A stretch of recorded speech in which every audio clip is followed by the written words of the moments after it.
No luck yet. Yeah, Jennifer too. She was coming down to the parking lot. Yeah, of course. Still no luck. Oh, it looks like we're live. All right, just FYI, we're recording right now, so don't say anything incriminating. It is being recorded. We won't start for a few minutes, but it is recording, and will be posted on YouTube. So watch yourselves. Nothing. Complain about nothing.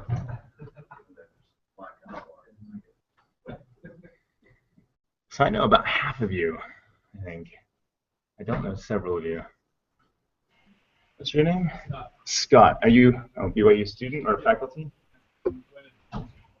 Okay. Which program? Audit. Be interesting if anything I say is relevant. We'll see. Oh, okay. Cool. And you recommended it. Good. And I've seen yeah, that's what I thought. Okay. For BYU students, after like half an hour, you're like, wow, this is so irrelevant to what I'm going to do in the future. I would not be offended if you go do something better with your time. You're welcome to stay. Really, definitely welcome to stay. Hey, Sanjeev, I'm going to mute your mic. Hi, Dr. James. Hello. I'm going to go ahead and mute your mic. If you want to mute your video, that's cool too. Same with you, Shamil. If you want to mute your video, that's fine. That way we don't all see you. Unless you want to be seen. Some people like that. Yeah, I'm going to go ahead and mute your mic. There we go.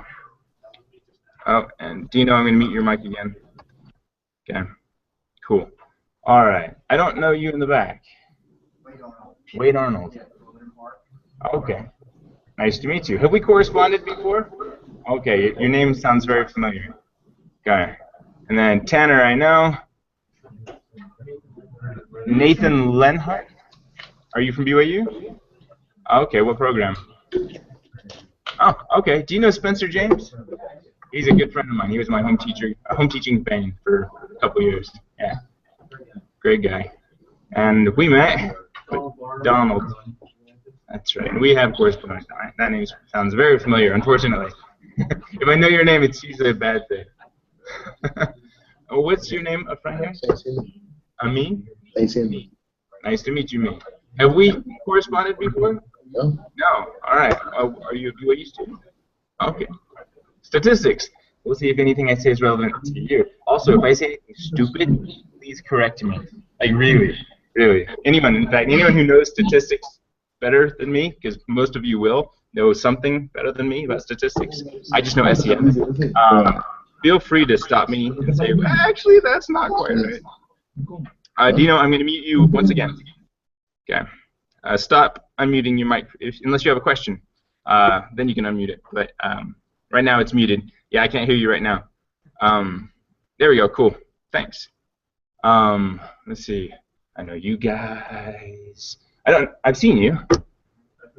That's what I thought. Yeah. Which program are you going into? Statistics. Okay. Sounds good. MT? Teep? Teep. Nice. From Thailand. Like, currently from Thailand? Wow. Are you tired? Yeah. Oh, good. Nice to meet you. And then, I don't know you. Elston. Elston. DC area, Training University. Okay. And what department are you in? Oh, cool. In what degree? Business Administration and Accounting. Cool. Excellent. BYU student? Accounting? Okay. And back. Oh, biology. We'll see if I say anything relevant. I might. It might happen. And then I don't know you three. I know. I've seen you. No? You look like someone I've taught. What's your name? I'm Laura. Laura. BYU student? I always be careful when I say student or teacher. I don't know if you guys are older or younger. Anyway. I'm a UVU student. My name's Jay. Okay. I'm studying finance. Finance. Okay. If there's anything I say that's, or if you get into this and you realize it's not relevant, it's cool if you walk out. Not because you're from UVU, but because you're in finance. Yeah. Oh, okay. Cool. Oh, and statistics. Okay. And then you two, I don't know you guys. What's your name? Aiko. Have we emailed back and forth? No. Different Aiko. And are you a BYU student? Cool. Congratulations. That's awesome. In what program? Oh, okay, then you definitely are very well placed. If I say something stupid, correct me. Yeah, really, really. No, don't be ashamed. I'll say something stupid probably. Okay. How about statistics? Okay. Oh, what's your name? Okay. And you also in statistics or? Math. Now I have to be on my best behavior. Okay, math. My wife's a math teacher. I always have to be on my best behavior. Let's see. Mute. 3, I just muted your mic. If you want to mute your video, you're welcome to. So we have remote folks 1, 2, 3, 4, 5, 6, 7, and 1 said she would be here late. I think, or maybe I'm talking to the one who. There's one more. We're already broadcasting, so FYI, we're being recorded. Don't say anything incriminating. People remotely, we do see your video. It is being recorded and will be posted to YouTube. So if you don't want us to see you, go ahead and mute your video. It will also save us bandwidth, which would be great. If you have an urgent question, go ahead and unmute your mic. I've muted all of you, but you can unmute your mic and speak up, and I'll answer you. Don't be afraid to interrupt. If you're, Dino had a question. Should I mute my camera too? Yes. If your question is not super urgent and can definitely wait till the next break, just post it in the chat area. And either one of you guys can answer that question for whoever posted it, or I can answer it when we get there. Let's see. We're currently recording. I think we have most people who are supposed to be here. I'm going to switch this over. We're not going to record my face. We're going to record my screen. Share. That's so cool. There we go. It is now presenting to everyone. It is recording. This will be posted on YouTube immediately after the first session. Here we go. Any questions before we start? Do we log into Oh, internet. Yeah, internet. It's BYU Guest. Yeah, it's fairly fast. There's also power under every desk. If you just look under the desk, there's a strip across every desk. There's power. Any other sort of administrative type questions? Okay. Oh, parking. Yeah, I made sure to put that on one of my first slides too. Parking. If you have a rental car and you don't want to get a ticket, go ahead and email Caroline your model, make, color, license plate number, and the state the plate is listed under. And then she'll get you covered. If you've already parked, don't worry about it. If you send that to her immediately, we'll get that taken care of today. And even if somehow they did issue you a ticket, it would be rescinded because your info is in the system. Okay. Any other questions administratively? Okay. We'll get started. This is the 4th annual, 5th total SEM Bootcamp, which is really exciting. I started this 4 years ago when I came to BYU, and we've had people from all over the world. Currently, Thailand, you're the furthest away. We had somebody from New Zealand once come. That was awful for that person. We've had people from all over the world attend, Turkey and places in Africa and Asia. So it's been a fun thing. A little bit about me, because people said they want to know about me. So here we go. And I know most of you, so or half of you. So this won't be a surprise to most of you. I'm a gymnast. That's not me. That's Jake Dalton. We look similar from about here up. I've lived all over the world, not all over the world, Asia and the U.S. and all over the U.S. This is my 31st home, so I love moving, but I'm done. I lived 5 years in Southeast Asia, in Japan and Malaysia, both East and West Malaysia. So I was in Ipoh for a while. Great food out there. Let's see. I have 4 daughters. She's not my daughter. She's my wife.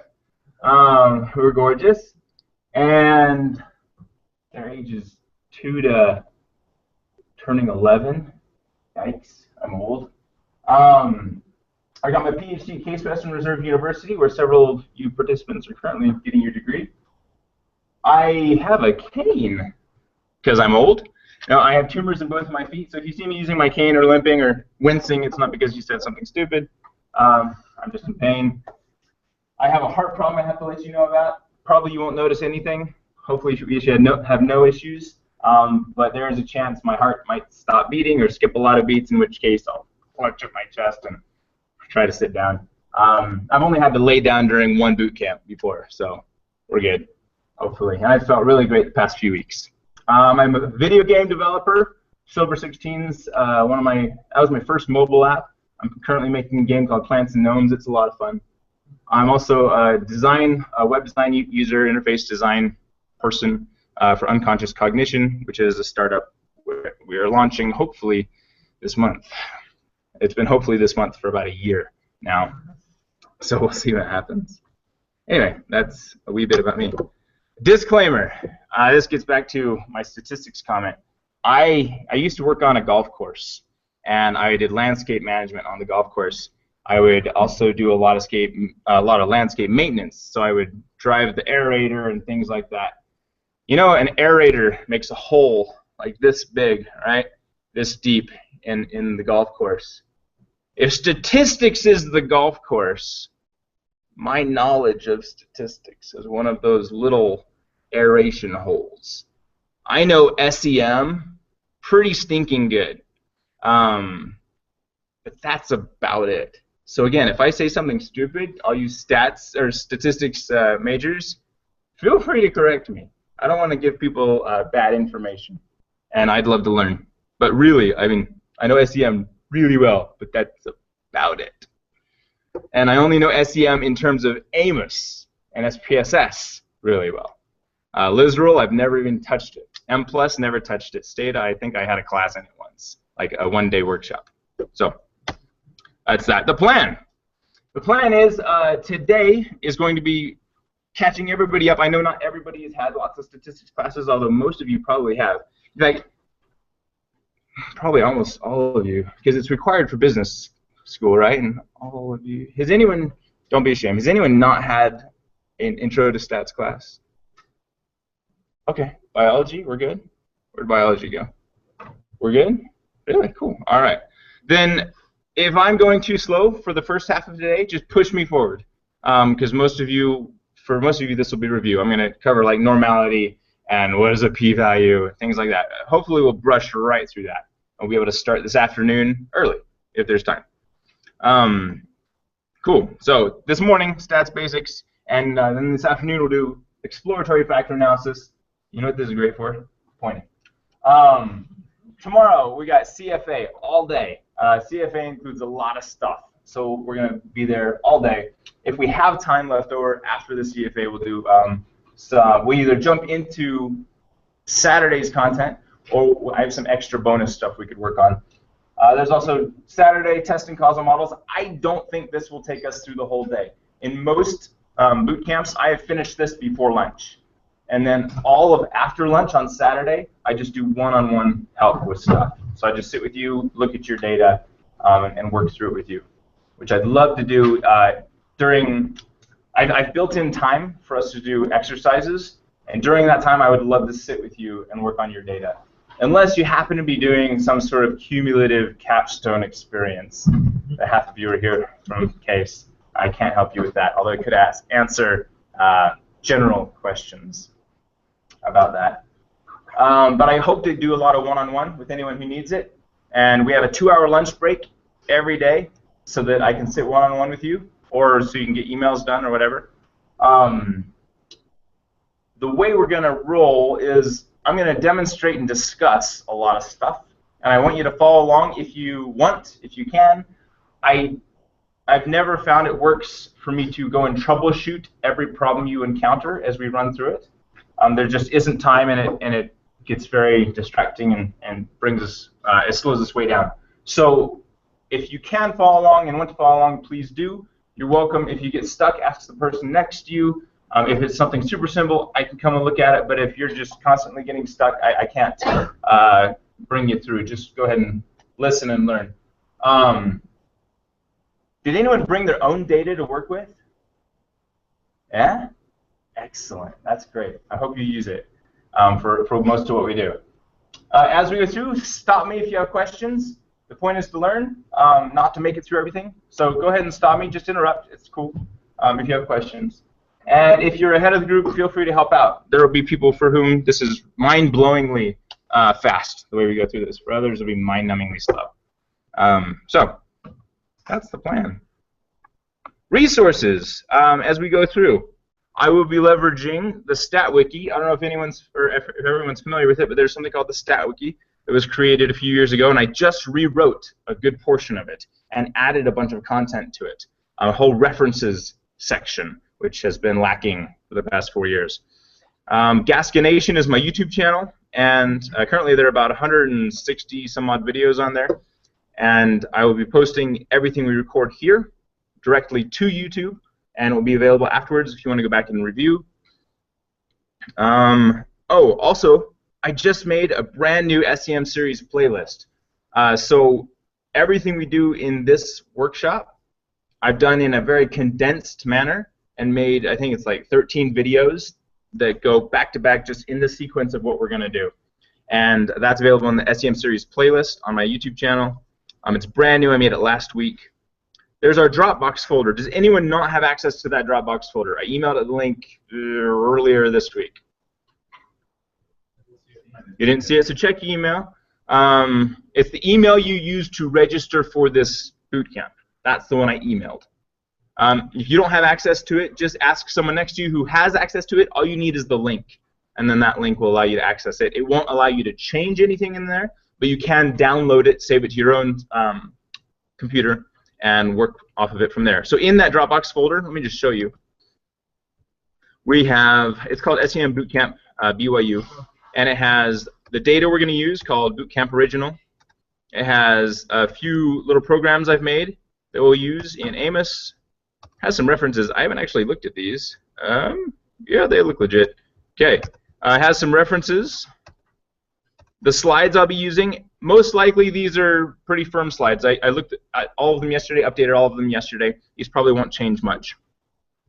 I will not be using the PLS all-in-one unless we have time for PLS, which I'm not anticipating.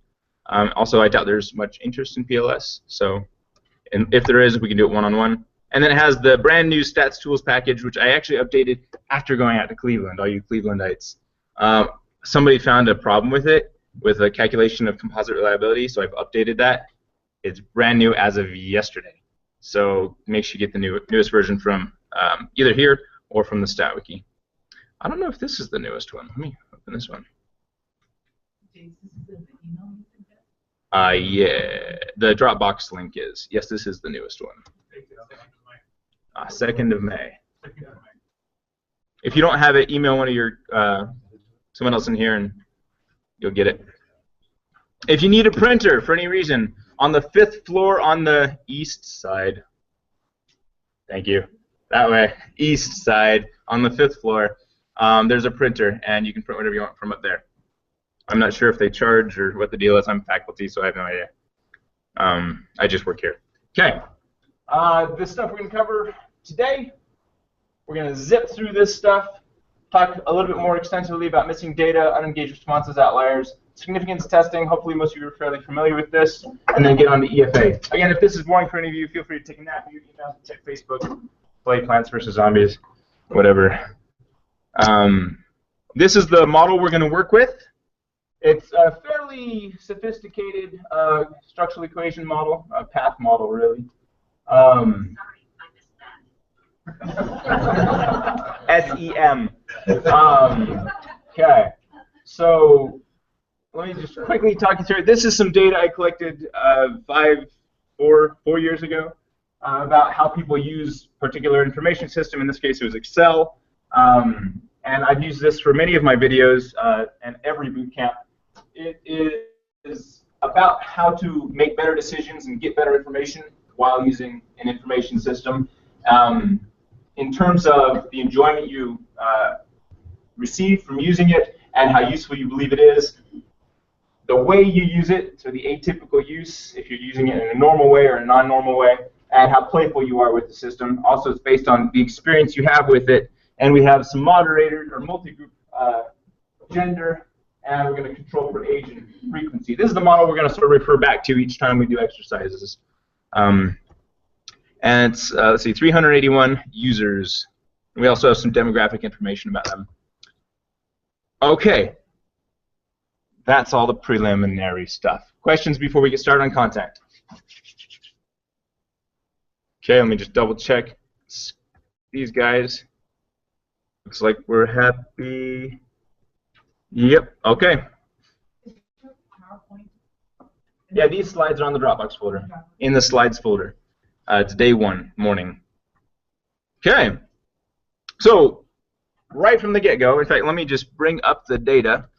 If you want, you can use this data or your own data. It's in the data folder. It's called Bootcamp Original. I'm just going to open it up. If you have SPSS, this will work. If you don't have SPSS, this won't work. And you should get SPSS. If you're a BYU student and you want access to the SPSS, ask your faculty advisor, and they can get you one of their licenses on your laptop and justify it as you gaining skill to help them better with the research. Okay. So I'll yak a bit and then we'll get into the data. Missing data. You gotta take care of missing data. Whenever you send out a survey or collect data in any way, typically you have some missing data, and there are ways around that. You can force responses, right? They can't finish the survey unless they answer every question. That has problems, though, right? If you force people to respond to your survey, they might just answer questions erroneously, just randomly, because they don't care. And also, there are questions that they might not feel comfortable answering. Some people don't like reporting gender, for example. So if you force a response, they might just turn off the survey, and then you have an incomplete survey instead of just missing one data point. But having missing data is a problem. You can't actually do all the statistical procedures you want to do if you're missing data. Some procedures allow you to do them, but some other procedures don't allow you to proceed if you have any missing data. So what you have to do, also missing data reduces your valid data points by 1 each time. So if you're running, let's say we have regression. In regression, there's assumptions of statistical power, meaning you have to have enough data to actually detect significant effects. Every time you have a missing data point, it reduces your sample size by 1, and so you might not have enough power to even detect significant effects if you have a lot of missing data.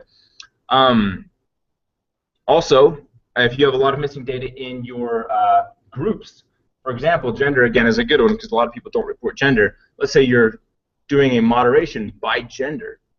Well, if you have a lot of missing data in one of the groups, or let's say you're moderating by religion or marital status, these are things people don't always like to answer. If you're missing a lot of data in one of the groups, you can't actually include those people in your analyses because you don't know which group they're part of. So it's a big problem, and you'll have biased data. How do you take care of this? Again, you could force responses, or if you haven't done that, what you could do is impute, is what it's called. Impute missing data with the mean. That means you replace the missing data with the mean or with the median. In some cases, it's okay to replace with the mode. There are other ways as well. You can do, I might even have a slide on this. Here it is. Here's a slide. And this comes from Hare et al. I should have brought the book. 2010. Yeah, Hare et al. 2010. It's Joseph Hare. There's the book right there. Woo! Thank you. Oh, nice. So it's Joseph Hare's multivariate data analysis book. A lot of what we talk about, the thresholds, the criterion, they all come from Hare. A lot of them. So, options you have. You can delete those rows that have missing data. That's one way to take care of it. Now, you don't want to delete more than about 5% of your data. I think some thresholds say 10%. But if you delete more than about that much of your data, that many rows of your data, so if you collected 300 and you delete 30 of them, you start creating a bias in your data. Why didn't those 30 answer your survey all the way? Was there something about those 30 that's different from the 270 that did answer all the way? So you're creating a bias in your data if you delete more than about 10%. Option 2, you could use known replacement values. So you could go look at the people who had missing data, see who is similar to that person in terms of their responses, and then you could essentially guess or predict what they would have responded based on all the other people who are like them. It's kind of tricky unless you build a tool for it. The third option, which is the most common, is to just calculate those missing values using the mean or median. Now, again, you can do this up to a certain extent. If you do this for more than about 10% of your data, what's going to happen is you're going to dilute the effects in your model because you're pushing more and more responses to the mean. And then that'll dampen any effects we do observe. If that doesn't make sense, don't worry about it. It has something to do with the central limit theorem. But you don't want to be imputing 20% of your data. Because first off, you don't know if those responses are even accurate. You're just guessing with the mean or median. So there's sort of a balance. What I like to do is go look at the data. Let's go look at the data. And I actually hate working with it in SPSS. I far prefer working with it in Excel. But let's do this first. Whenever I get data, I figure out first what is my model. Well, actually, order of operations is you figure out what your model is, then you go get data. Now you have data. Let's return to our model and see which variables we actually need. So here's our model. But we have a lot more data than this. If I go back to the data set here and go to the variable view, we have a ton of variables here. And these are the observed indicators. Boy, I should start. There are probably a few of you who aren't familiar with survey methodology. Quick. Each of the lines in this data set refer to a person who responded to a survey. This one here, it says 2 for person number 7 on adopt 2. These columns represent questions on the survey. We call these variables. And so this 2 here, or this 4 for person number 11, in terms of adoption number 2, this is, they said, I somewhat agree with the wording, or with what this question said on the survey. That's what that means. The question itself, if I go look at adopt 2, let me go here, go down to adopt 2, the question on the survey said, in terms of strongly disagree to strongly agree, 1 to 5, how much do you agree with this? The question is, I often influence other people's opinions about hardware, software products. So this person said, oh, I somewhat agree, right? Or I agree, or something like that. They said 4. It's a positive response. So that's what this data means. Well, we have several different items from the survey, all to represent a single construct. This construct is this idea we're trying to capture and then use in causal modeling. So one from our model here is usefulness. If I go down here and scroll down a little bit, looks like here we go. At the very bottom, I have 7 items from the survey that all try to get at this idea of usefulness. I'm going to use those 7 to aggregately, in some way, reflect this idea of usefulness. And these are those questions that we asked. Okay. But, again, we have way more here than we need. We have 1, 2, 3, 4, 5, 6, 7, 8, 9, 10 variables we actually need, or constructs. But we have a lot more than that here. So the first thing I do when getting my data is I trim down the data. Get rid of what we don't need. So if you're in the variable view, click on the... Yeah. Oh yeah, this is Bootcamp original in the data folder. It's the only data set in there. Well, there's a lot of documents. Oh, there are? I thought I cleaned them out.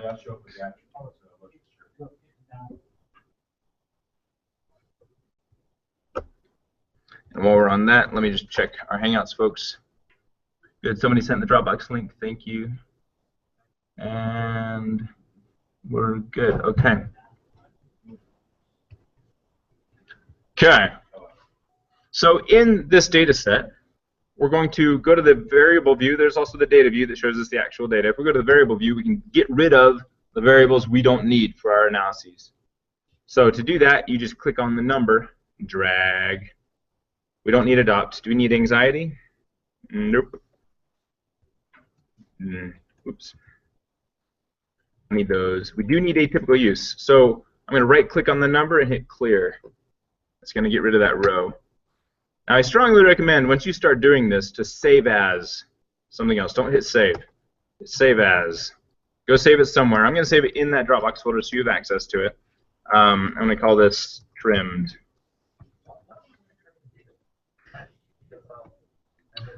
So we're going to do a lot of analyses, and as you do that, we're going to be picking certain items, and it's just a lot to sort through.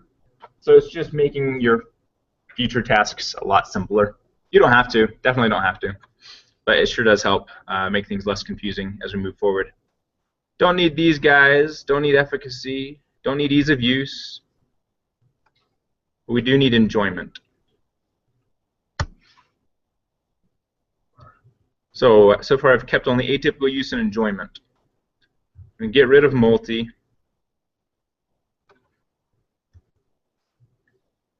Get rid of repurchase intention. Get rid of skill acquisition. But I'm actually going to keep social desirability. That's for something else later, common method bias. System satisfaction, I'll delete that. But not for the model, right? Hmm? You don't need it for the model. Don't need it for the model, but I do need it for a measurement test, the method bias test, which we'll talk about tomorrow. We'll keep info acquisition, keep decision quality, get rid of unfaithfulness. This was actually a trick to get through IRB at BYU. BYU, as you probably know, is a church-owned school. Morals here really, we have an honor code. And so I sent this study to the IRB. It was called The Virtue of Unfaithfulness, which they didn't like. Yeah. So it's unfaithful to the true use of the software, not moral unfaithfulness, but I had to explain that. Anyway. Okay, usefulness for keeping. Don't need comp score. And let's go ahead and keep everything else for now. Somebody just texted. Calling. This is the fourth person we're supposed to add. No, not that one. Incoming call. From Dino. What?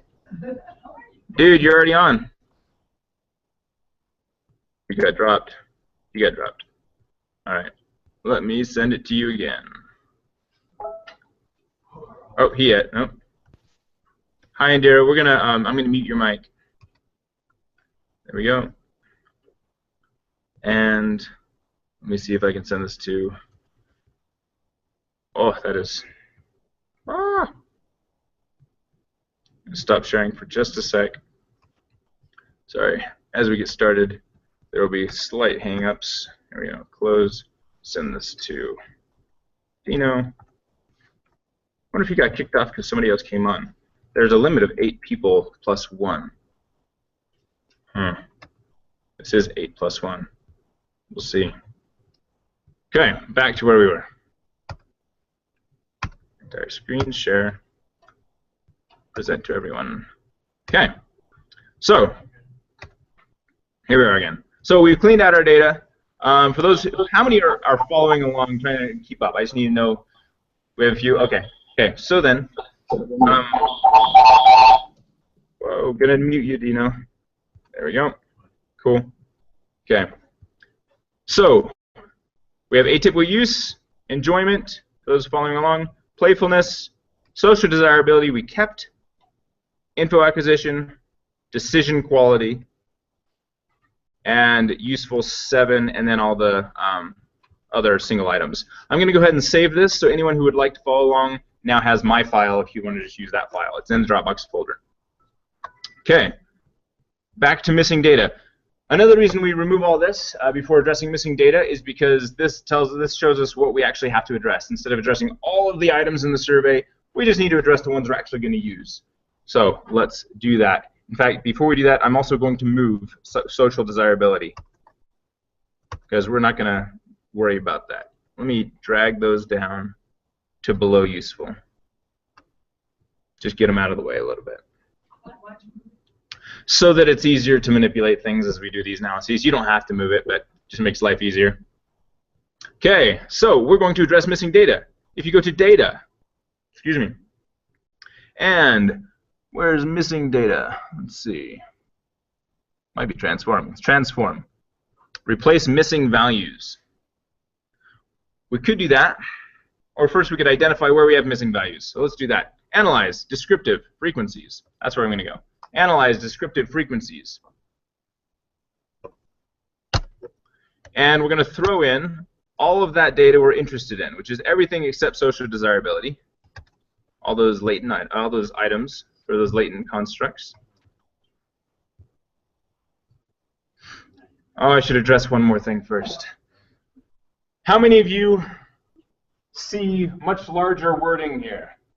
Oh yeah, let's fix that. So some of you see this instead. That's no good.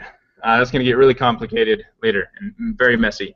So let's fix that permanently. The way I did it is just on the fly, and it's not going to help us. Go ahead and cancel that. Go to Edit, Options. Edit, Options. And inside here on the General tab, in the Variable Lists, Display Names. Also, in the View, we're just kidding, in the Output tab, you're going to make sure you display names, and in Pivot Table, display names. That's going to make it so that we don't see these long questions instead of the variables. And that'll help tremendously as we go forward. And then make sure you hit OK. It's going to say, do you want to reset everything? The answer is yes. Yeah, we did change the general one. Okay, yeah. Also change to general. So in Options, under the general, change display to display names, and under Output, change to names and names. Okay. Sorry, I tend to move fast. It's under Edit, Options. Yeah. For those of you who've been working in SPSS for this long, I apologize. We haven't fixed that before now. That's frustrating. I made a video about it. I think I'm on 23. I think. Let's see. Help about. I'm on 23. Yeah. Same with Amos. I'm using number 23. Okay. So once you've done that, we can go back to Analyze, Descriptives, Frequencies.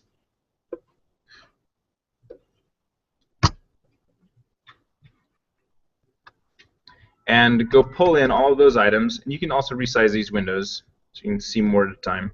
I'm going to pull in everything except social desirability by hitting that arrow. We don't need to change anything except we don't actually need this checkbox display frequency tables. We don't need that checked. So I'm going to go ahead and uncheck that.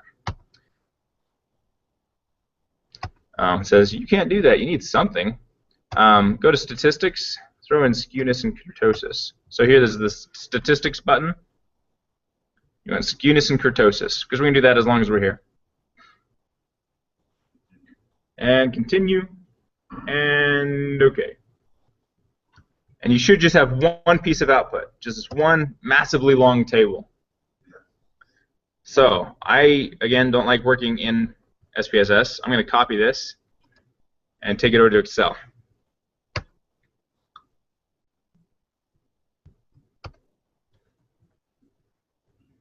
I'll zoom in a bit so it's more visible. Okay, so we have a lot of data here. In row 4, we have whether it has missing values. We can see we have actually 70 missing values. I know that because in Excel you have summary information here, count and sum, and average. So we have 70 missing values. We have to figure out which ones those are and go replace them. We can also look at our skewness and kurtosis. Let me talk about those real quick, and then sort of all over the place here, but since this is introductory information, should be all right. Unengaged distribution. We'll have to get back to unengaged. Let's talk about distribution, yeah? So the count is in the scene of the yeah, the count over here is. So you have to be on that line, right? Oh yeah. So if I'm on missing. Yeah, it says there are 40 variables that have missing values, and there are 70 total missing values.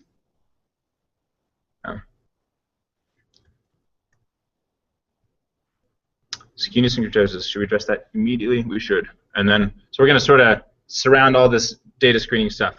So distribution. Regressions, which is what SEM is based on, assume normal distributions of responses, meaning that some people answer over here on the left, the strongly disagree, somewhat disagree, neither agree nor disagree, somewhat agree, strongly agree, something like that, right? That's this distribution with the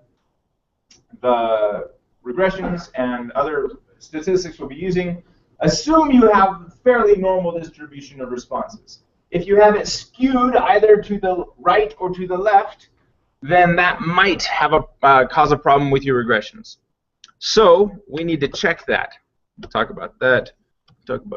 And so the skewness number here and the kurtosis number here. Skewness refers to if it's has long tails.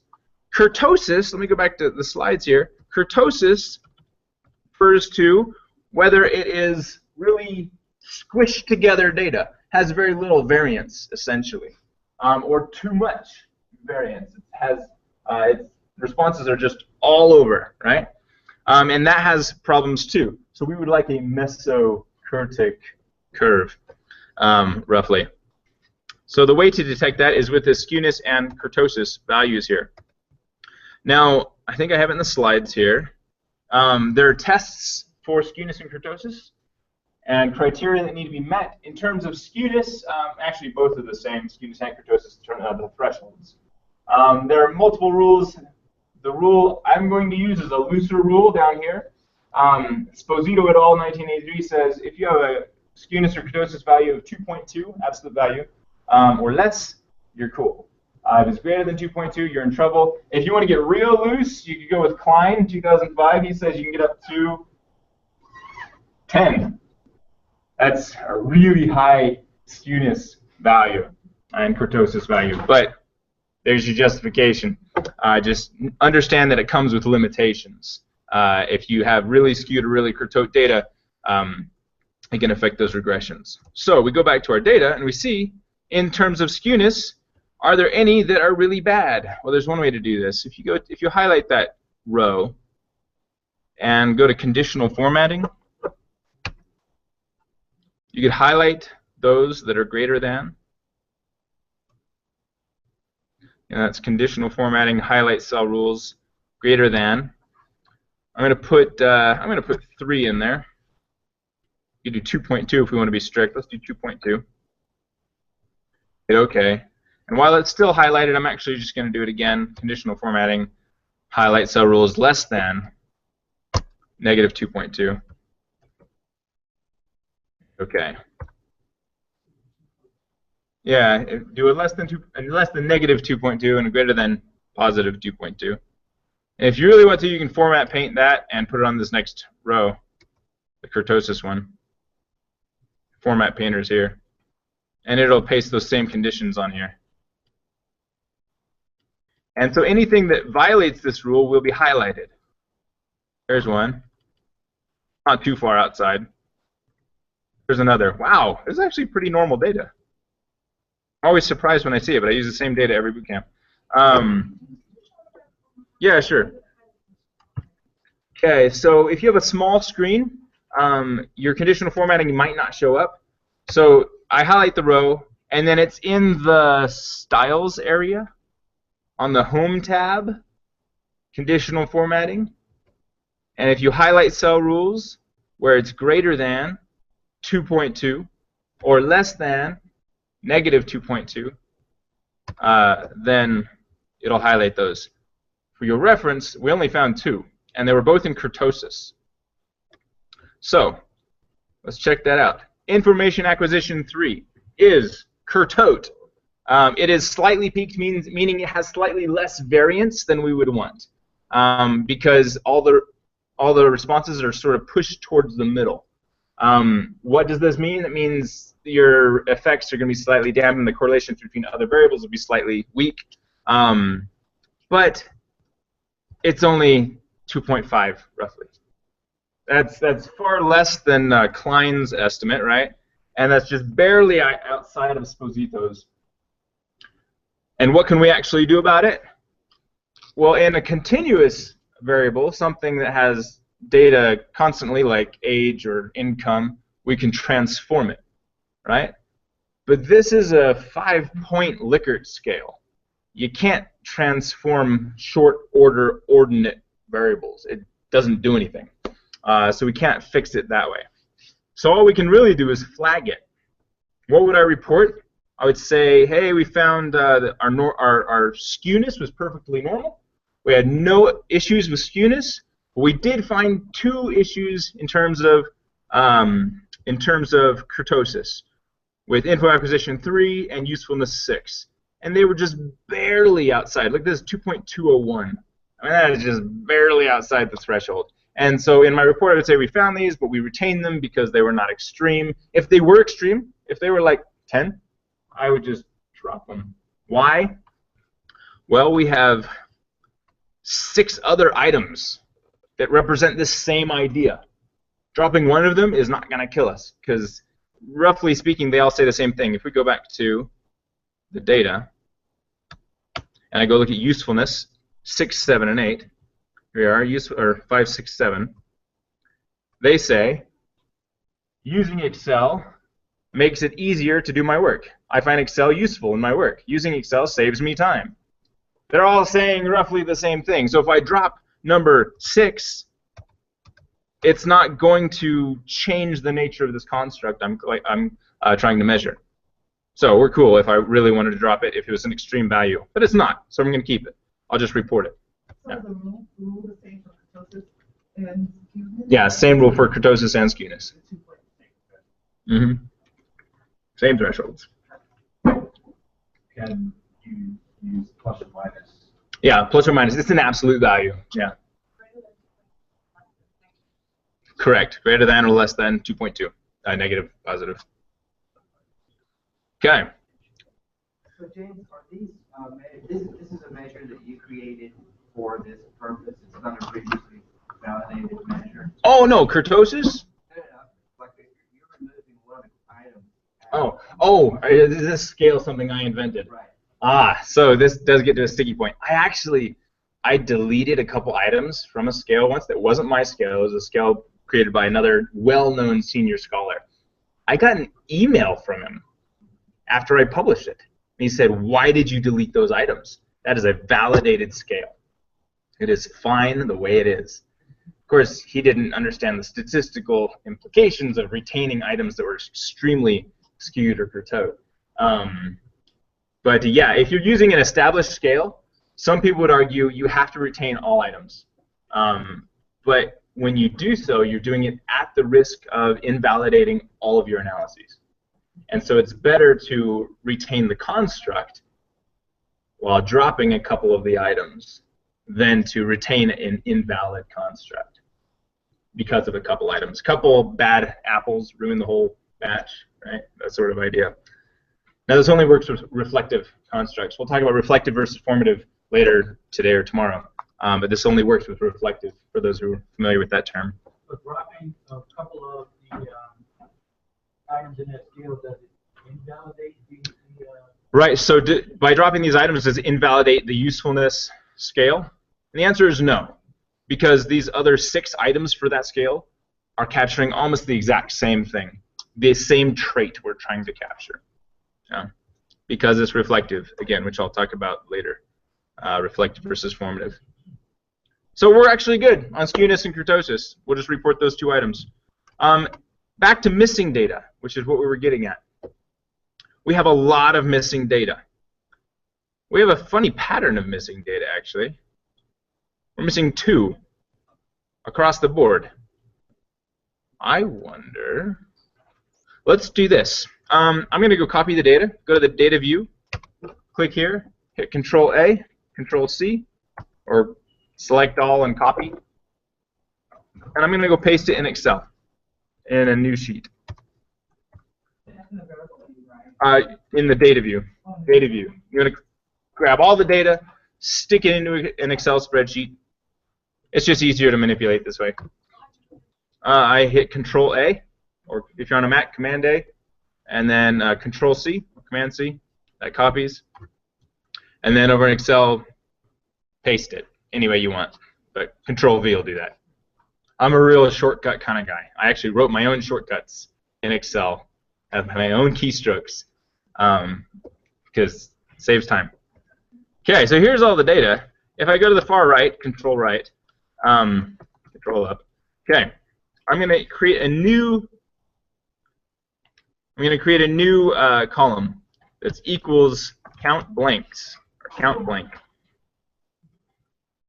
equals count blank. And the range I want for this is just everything. Control-Shift left. Unless you're on a Mac, then it'll break. Sorry. You have to like grab and drag the range. Control-Shift left will grab that whole area, that whole row. And so it's count blank. Sorry, this is kind of small. Count blank, and then for that range. Why is it going to? Oh, there we go. Okay. And then so this one says it's missing 0. If I push that down to the whole column, let me zoom in. Sorry. Okay. F2. Okay. Count blank for the row. Count blank equals count blank. Again, for some of you, this will be mind-numbingly slow. Others, mind-blowingly fast. Sorry about those in between. Can't get out of SPSS? No, it's not. I can't get that. I can't set limits of SKUs. Oh, the conditional formatting? Yes, it's just that whole row locked out. That's all right. Don't worry about it. You'll be able to go back to the video and watch how it was done step by step. Okay, so what this count blank does, it tells us how many blanks there are in that row. If I sort on this from largest to smallest, what do you know? There are 2 rows. Let me zoom out here. These top 2 rows are completely blank. We had 2 people start the survey, they answered the first set of items, and then quit. This happens all the time. All the time. So, what do I do with these 2 rows? Do I use those 5 responses they gave us? No. Huh? I know. Let me zoom in. Okay. So, they answered the first 5 questions and then answered nothing else. These guys are missing, from zooming in, 53 responses each. They're completely useless to us. So what would happen if I were to impute all of those missing values? Still useless, because they're just the mean everywhere. They will have 0 impact on the regression lines, right? Because they're just at the mean in all cases. So I'm going to delete those 2 rows. Just get rid of them. Now, since I've copied all of the data over, I could just delete these and then replace all the data in my data set. That's one way to do it, or I could just figure out which row they were. I don't have a row number, so that's no good. I'll just delete them. Delete. Control-Shift-X for me.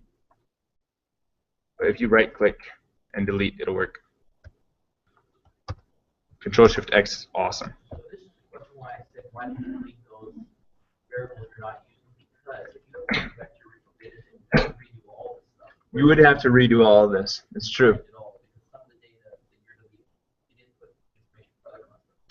Right. Right. So there is advantage to keeping all the variables if you're going to do multiple models out of a single data set, which most people do. Yeah.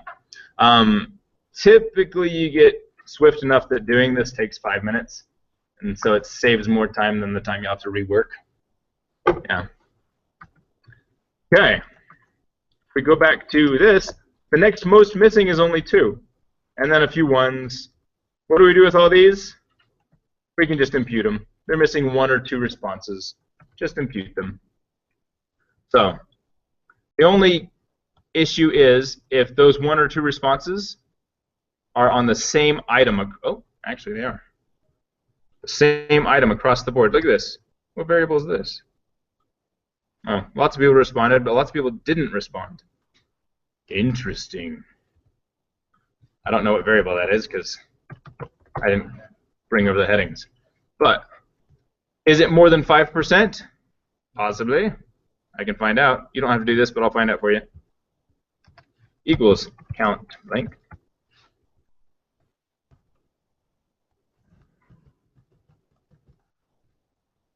Missing 46 out of 379 equals this divided by 379. 12%. We're missing 12% of the responses on this column.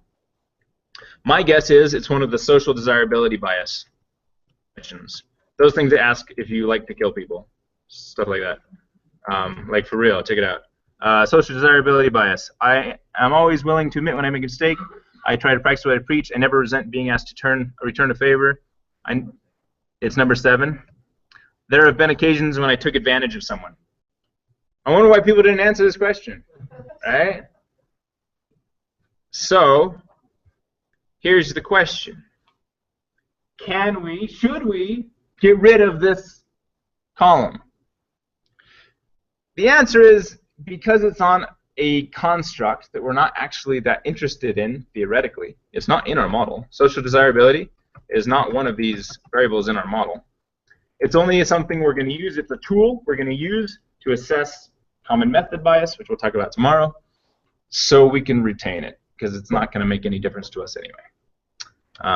So I'm not going to do anything about that one. It's the other ones I want to fix, like this missing value here. Yes? Good question. So let's say this is an item we are interested in. What do? We're missing 12% of the responses. That's a lot.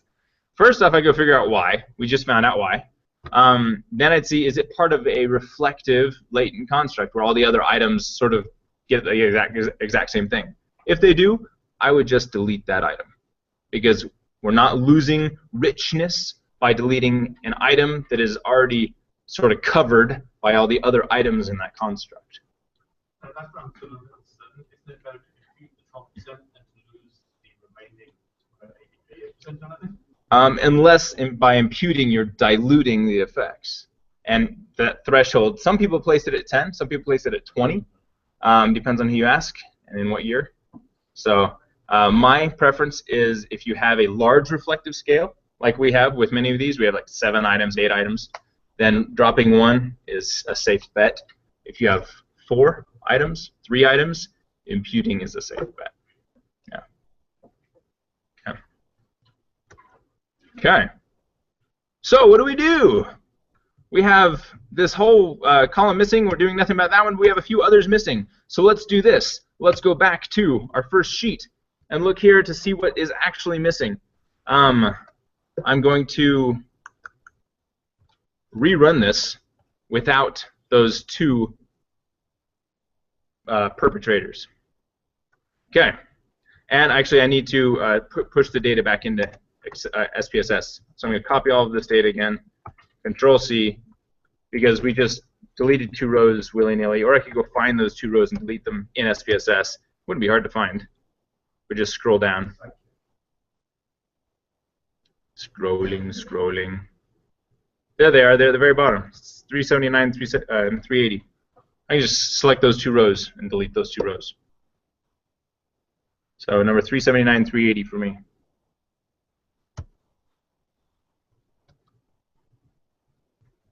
Why is it freezing? There we go. Okay. Is there a way to sort in? Yeah, you can sort by column, no problem. If you just right-click the column header, you can sort ascending or descending. Okay, so I deleted numbers 379 and 380 because they were the ones who had missing all the way across the row. It's a delete. Yeah, just right-click the. If you click on the row number and then right-click that row number, hit clear. Oh, okay. Okay. Here we go. So, excuse me. We're going to rerun the frequencies analysis. To do something again in SPSS, you don't have to go find it in the menu. You can actually just click on this thing next to the printer and the undo button. It's recalling frequently used, most recently used procedures. So I'm going to hit frequencies because that was the thing we did most recent. All the same items, except I'm going to, yep, all those same items. Hit OK. We get a new table. I'm going to copy this over. Nope, sorry. It's the one on the bottom. There we go. Copy this over to Excel.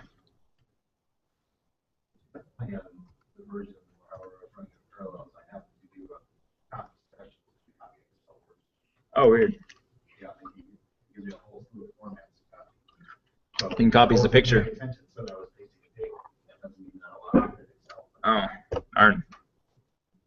Yeah, the functionality of a lot of statistical packages in on a Mac or on Parallels on a Mac is severely hampered. Okay.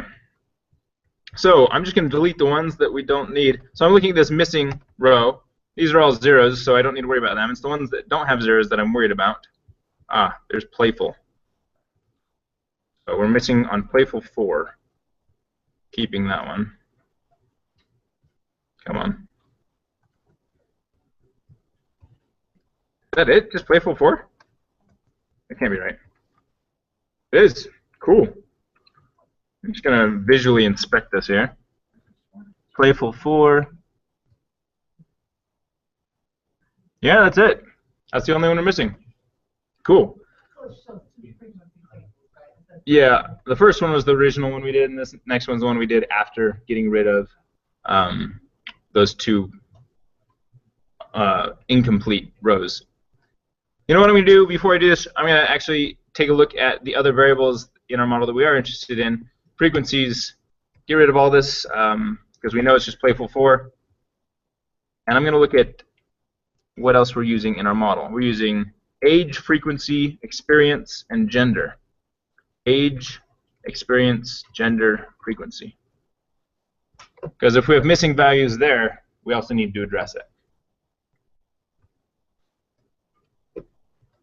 Hit OK. And that's age, experience, gender, and frequency. And looks like, hallelujah, we're not missing any. That's great. What would we do if we were missing stuff in age? Age is a continuous variable, some would say, depending on how you measure it. And we would use the mean for age. Unless it was really skewed, then we might use the median. Same with experience. It's sort of continuous. Gender is categorical. How do you replace missing data in a categorical variable? You don't. Unless you can predict, based on the responses to other survey questions with a lot of confidence, what that categorical value might be. For example, this is kind of stereotyping, but you might know a lot of Mormons live in Provo. Let's say we collected data on location, and it turns out they were a BYU student living in Provo, and they didn't respond to religion. We could probably impute that one. Most likely we'd be right. 99% chance you'd be right. If they left out something like job title or gender, these are a little bit harder to impute. And typically when you have missing data in a categorical variable, you just don't deal with it. So you said with the age is the high kurtosis problem? Age. We do have a kurtosis problem. Look at that. Wow, 8.895. Why might we have a kurtosis of 8.8 from data collected from students with regards to their age? Yeah, they're all 20 to 24, right? For the most part. So the kurtosis is like, whoop, right? What can we do about that? It is continuous. We could transform it, right? But we also expect it. It's not unexpected. It's also not one of our key variables. It's just a control variable. So I would say don't even deal with it because it's just a control. If it were one of our prime variables, yeah, we'd want to address that, try to get it back to normality a little bit better. Okay. How would we do that? That is a fabulous question. How would we, anyone know, transform a kurtote variable down to more mesokurtotic? Do you guys know? Log it? Maybe. I'd Google it. I don't know. I'm demonstrating my aeration hole. If for those who that's not a dirty joke. For those who were here earlier, I was referring to golf courses. And, never mind. Okay. Sorry. We haven't imputed yet. Okay. So the only thing we need to impute is playful forward. Let's go do that. You're going to go to transform, replace missing values. Transform, replace missing values. And we're going to go get playful for, which is right here. stick it in there. If you're doing a lot at a time that you're replacing with medians, because we're going to do median on a Likert scale, you might want to change this before you pull in any data. Change this to median of nearby points, and then pull in your variables. And I'm actually going to replace it directly. When you pull it in, it adds an _1 next to it, so it doesn't replace the existing variable with the same name. But I want it to replace the existing variable with the same name, so I'm just going to get rid of that _1, and it's going to replace it. If I hit median of nearby points and say all, that's going to take the whole column and grab the median and stick that median in that missing value. Imputing 1 is not going to drastically change any of our analyses, since we have 370 some odd responses at this point. I think it's 379 right now. Hit change. It should have asked me. Oh, I have to hit OK. There we go. Hit OK. Change existing variable. Yes. And now you'll see, if we go back to our data and variable view, we have a new playful 4 at the bottom here, which I'm just going to drag back up to where playful is. So it's with its family. There we go. Okay. We did lose the label on that, which is unfortunate. If we had not replaced the existing one, we would have kept the label. That probably would have been smarter, actually. Oops. Well, now you know. And you'd think I'd know by now. Okay. So we now have no missing data. Right, so social desirability is not part of our theory at all. It's just a tool we're going to use later to assess method bias. You can leave those missing values. Yeah. Okay. But first we have to decide to replace play, right? Yeah, we replaced play based on it was missing one value. And we replaced it with median because it's a Likert scale. So it's just ordinal discrete values, 1, 2, 3, 4, 5. There's no such thing as like a 2.3 on this scale. So we replaced it with the median instead of the mean. Okay. If we highlight a category, we highlight one of the items and there was no missing data, and we highlight it and try to replace the missing data, it won't hurt anything. Oh yeah, yeah. The question was, for those who can't hear on remotely, what if you had variables like place 5 and 6 and 7 that weren't missing any data, and you tried to replace the missing data in those variables, even though they're not missing any data? Let's see what happens real quick. Just see if it breaks. I'm going to use these two right here, and I'm going to hit OK. And it actually created them, but did nothing. It created 2 new variables that are identical to enjoy 1 and 2. But it didn't replace anything. But you probably wouldn't want to have all those extra. No, you don't want all those extra variables in there. Okay. I'm going to save this. And how are we doing? Do we need a 5-minute break? Or are we 5-minute break? Okay. I just have a question about what Yeah. we're looking at different data, but it's also considered okay to have a different data. Yeah, you can have missing data in a marker variable, like social desirability bias. Okay. 5-minute break. We'll start back up at 1/4 after. Online folks, how you doing? You all right? Good. Okay. Looks like there haven't been any major questions. That's good. Fabiano, thanks for sending that link. Cool. Looking good. Shamil, I can't hear you asking questions, so I'm going to go ahead and mute you. There we go. Oh, looks like you unmuted yourself. And your video. Whoa. Did you have a question? Oh, no. Okay. Okay, cool. All right. We're going to take a 5-minute break. Yeah, and I'll come help out anyone in the room who needs some help. Do you know I'm going to mute your mic as well unless you had a question? Okay. Jason, I was just telling you, your data, right? So you can go to your Dropbox and pull up the data. Oh, did you, Carl, did you email out that Dropbox link? I didn't Just who was here? Yeah. Oh, including Anna? Okay, so that's where the Dropbox is. I cannot. This is a really simple question.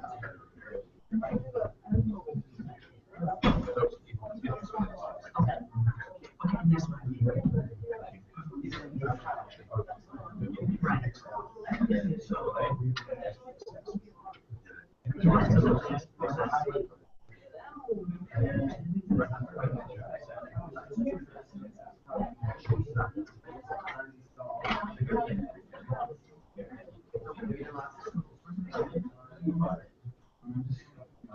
if you're inside.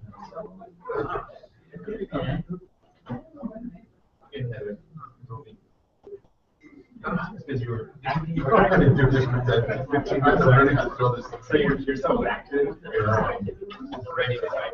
Okay. Yeah, let's try. I wouldn't even watch it.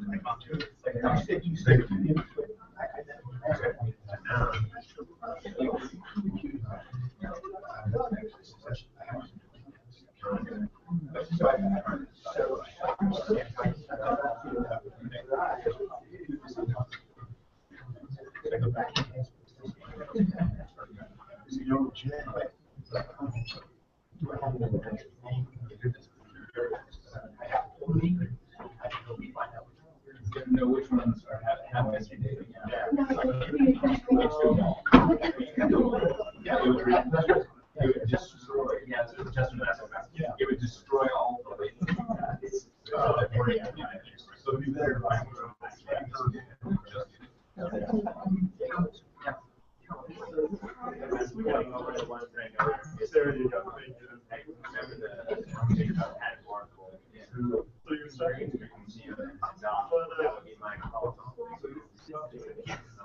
So experience and frequency and experience and frequency.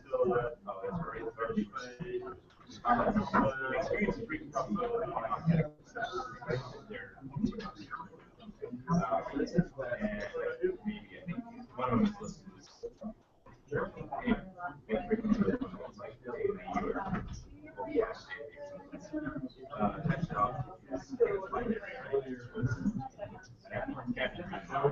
so you can trying to view gender just doesn't work. Okay. Does anyone else have any questions I can help you with?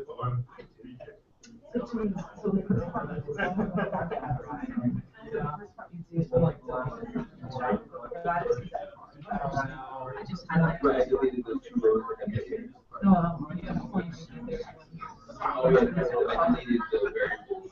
I deleted the ones that I didn't need. You don't have to do that.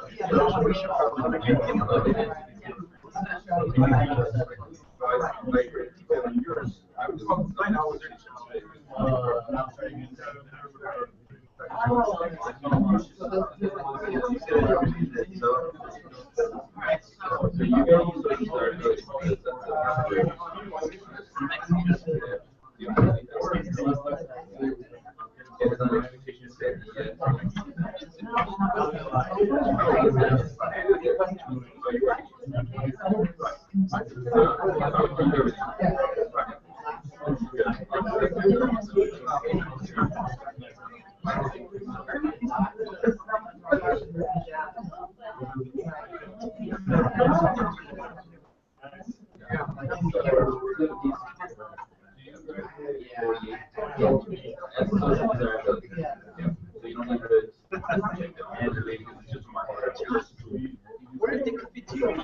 So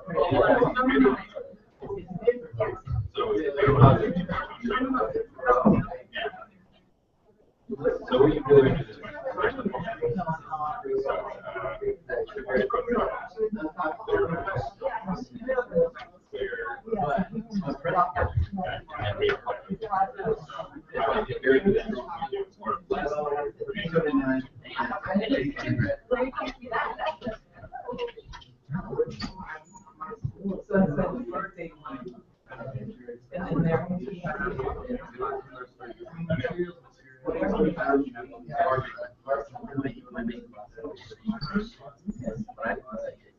Yeah, so just the one who's got content for daytime.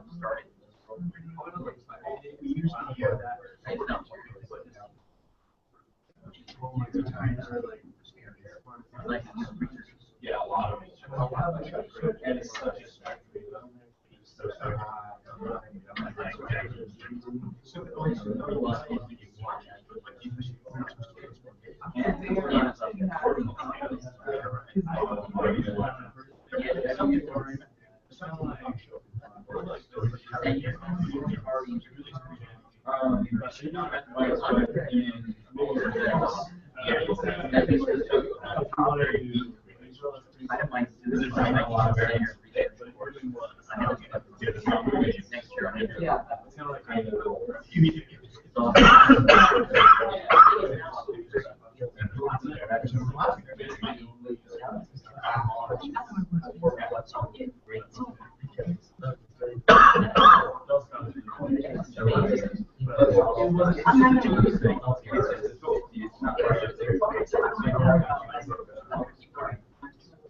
Anyone else have questions before we start again?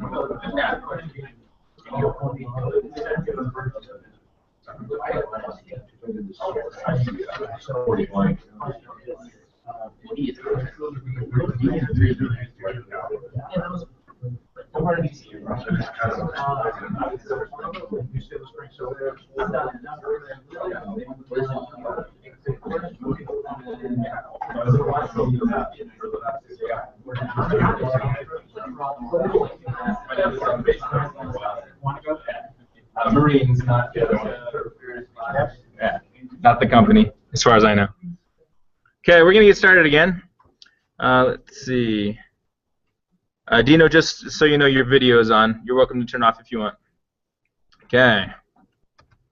Here we go. So, up to this point, let me sort of capture where we've gone. We've gone with what's wrong with missing data, how to take care of it. We haven't talked about prevention. In all cases with statistical issues, especially with normality and biases and things like that, prevention is the preferable approach. If you send out a survey that is really long, people will not finish it, especially if you send it to important people that have busy lives, which is like everybody, except students. Sorry. They'll answer anything because we give them extra credit. Shorter surveys is better, obviously.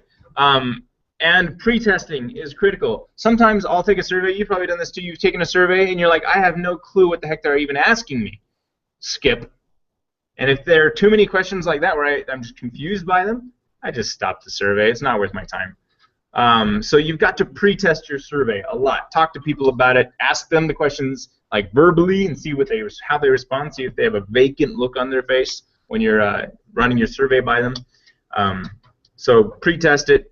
You could do forced completion. We talked about that. You could bribe or motivate. This often works. You say at the beginning we're providing an iPad or some sort of drawing or cash reward if you complete the survey fully, and then typically you can get everybody to respond. This isn't as much of an issue as it used to be, but digital surveys instead of paper, with caveats. I was mentoring a project where we were doing it's gerontology, is that the right? It's studying old people. Okay. There's probably a better way to say that, like gerontology. So we had to use paper forms. They would not respond digitally. It was amazing. Of course, anyway, never mind. But yeah, use digital when you can. Put dependent variables at the beginning of the survey. So we care the most about our dependent variables. They're the things we want to explain and predict. So we care the most about responses on those variables. So stick them at the beginning so that if somebody drops out, at least we have their responses to the dependent variable. And then if we want to do some other analyses that are limited just to the dependent variables, then we've got that data. And then put sensitive items at the end. I showed you unmuted. Let's see. I'm going to guess. Nope, I'm wrong. Okay, we're good. Sensitive items. I showed you social desirability bias. Ask some really sensitive questions like if you get revenge. Don't put those at the very beginning of your survey. If you start asking people if they like getting revenge and lying and they sometimes gossip, they will stop your survey. Stick those at the very end. Stick things like gender, religion, age, income at the very end of your survey, unless those are criteria for actually completing the survey, like if you want to filter people out of your survey. Anyway, prevention. We haven't talked about unengaged responses. So often, especially when you're surveying really busy people, doctors, pilots, CEOs, students, CPAs, I say students now. Or when you're surveying students for a different reason, you will get unengaged responses. They will just be doing it for the extra credit or for the drawing or to get you to stop calling them if it is a CPA or a CEO, because sometimes they get on calling lists and it's like, okay, fine, I'll take the survey. And then they just do like 3, 3, 3, 3, 3, 3 for every response, just so you'll stop bugging them or so they can get that extra credit or the iPad. And you need to identify those responses because those are actually hurting your statistics. First off, because they're atheoretical responses.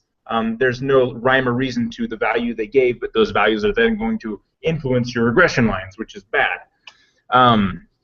So if somebody answers 3, 3, 3 all the way across, this is pretty easy to identify. It just, I mean, there's a pattern. 1, 2, 3, 4 is a little harder to identify. The best way to do this is prevention, and I'll show you mitigation in a sec. But prevention, most people now stick attention traps in their surveys. You ever seen those? You're taking a survey and it says, if you're still paying attention, please answer somewhat agree. So if you do that and someone doesn't answer somewhat agree, then you can know with confidence that all of their responses, or at least the majority of the responses, are erroneous. They were not paying attention. So you can delete that row. You are fully justified in deleting that row. Also, reverse-coded questions. So a reverse-coded question, if we go to our data here, let me show you. This one, enjoy number 7. It says, I feel engaged when working in Excel. The one above it, using Excel is satisfying. The one above that, I look forward to assignments that require the use of Excel. This is all very positive, affective response to using Excel. A reverse-coded question would be something like, Excel is annoying. Excel gives me frustration. I am always disappointed when I learn that we're going to be using Excel. Something like that. That's a reverse-coded question. If you throw that in there, and they've answered somewhat agree to all of the positively coded questions, and they answer somewhat agree to the reverse-coded question, well, they weren't paying attention, because they should have answered the opposite for that reverse-coded question. And in that way, you can identify unengaged responses to your survey. I do, now and then. I don't like reverse-coded questions for their use to balance out a scale, because that's the argument that from 1980s. Sorry, my heart's skipping.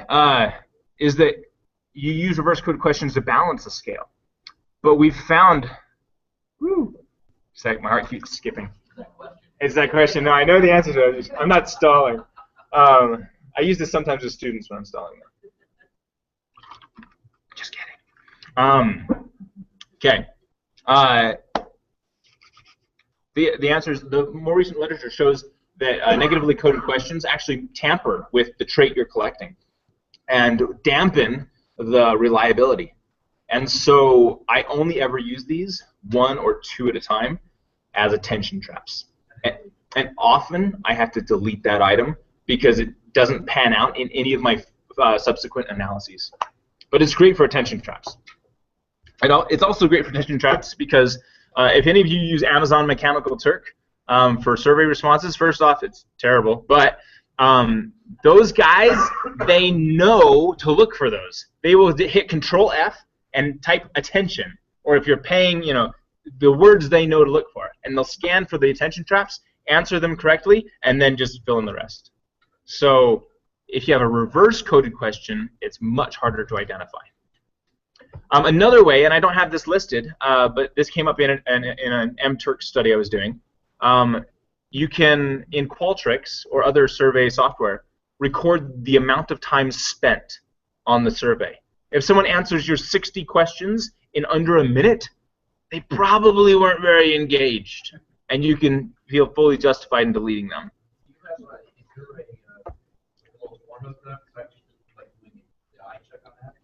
Oh, for the timing. So Qualtrics has a built-in time recorder. Yeah. It actually has a, by default, I believe it has a start time, end time. Yeah. So then you have to look at it. Then you go manually subtract. Yeah, just in Excel. Yeah. Okay. And then detecting these. So let's go over to our data. I'm going to go collect our current set of data.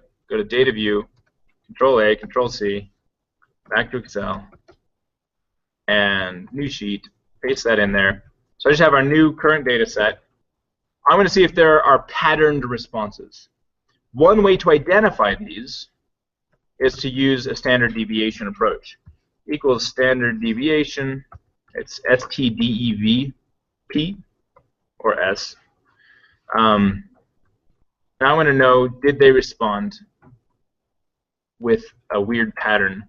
Now I don't care so much about all these ones past age. It's just the ones before age, all of the 5-point Likert scale items.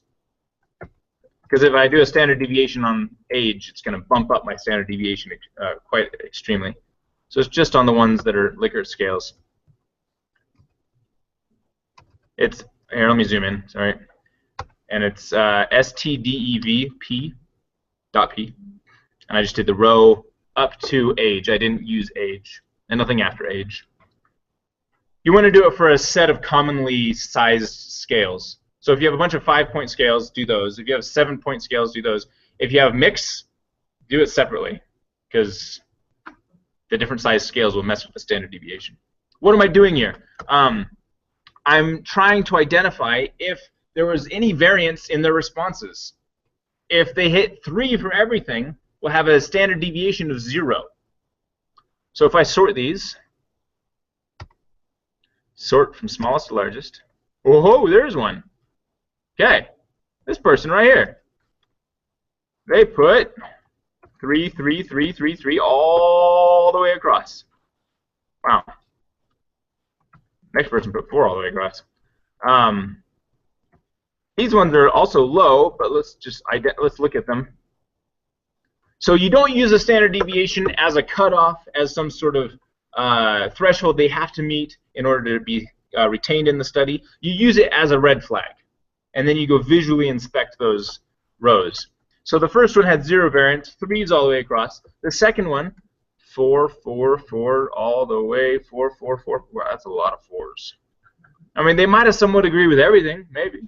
There's a 2, 2, 3, 3. So maybe they started engaging at like the very end of the survey, which doesn't make a lot of sense. It's 3, 3, 3, 4, 4, 4, 4, 4, 4. That's believable. A lot of 4s and 3s. All right, these are trickier. There is variance. What do? Can you justify dropping them? What happens if you retain them? It's only 2 people, 3 people. Except this first guy. We're going to delete the first guy because useless, completely useless. Said neither agree nor disagree to everything. Completely useless. Like, have an opinion. Okay. So the next 3, though, what can we do about them? Are they erroneous responses, or are these just bland people? You know, it's kind of hard to know. So I'm going to keep them. Because I can't say with confidence that these are erroneous responses. So I'm going to keep them. Now, if I saw a pattern, 1, 2, 3, 4, 1, 2, 3, 4, 1, 2, 3, 4, I would delete that. Obviously, they don't feel strongly negative about something. They also feel strongly positive about. So patterned, but again, those are harder to identify because their standard deviation will be substantial. You have to see that visually. Okay, so this first person, we're going to delete this person. I think there's a better way to do this, because where were they in the stack? I don't know. So I'm just going to delete them. And I'm going to go back and delete that column we just created. And then copy all this data back over to SPSS after I delete all the data that's currently in there.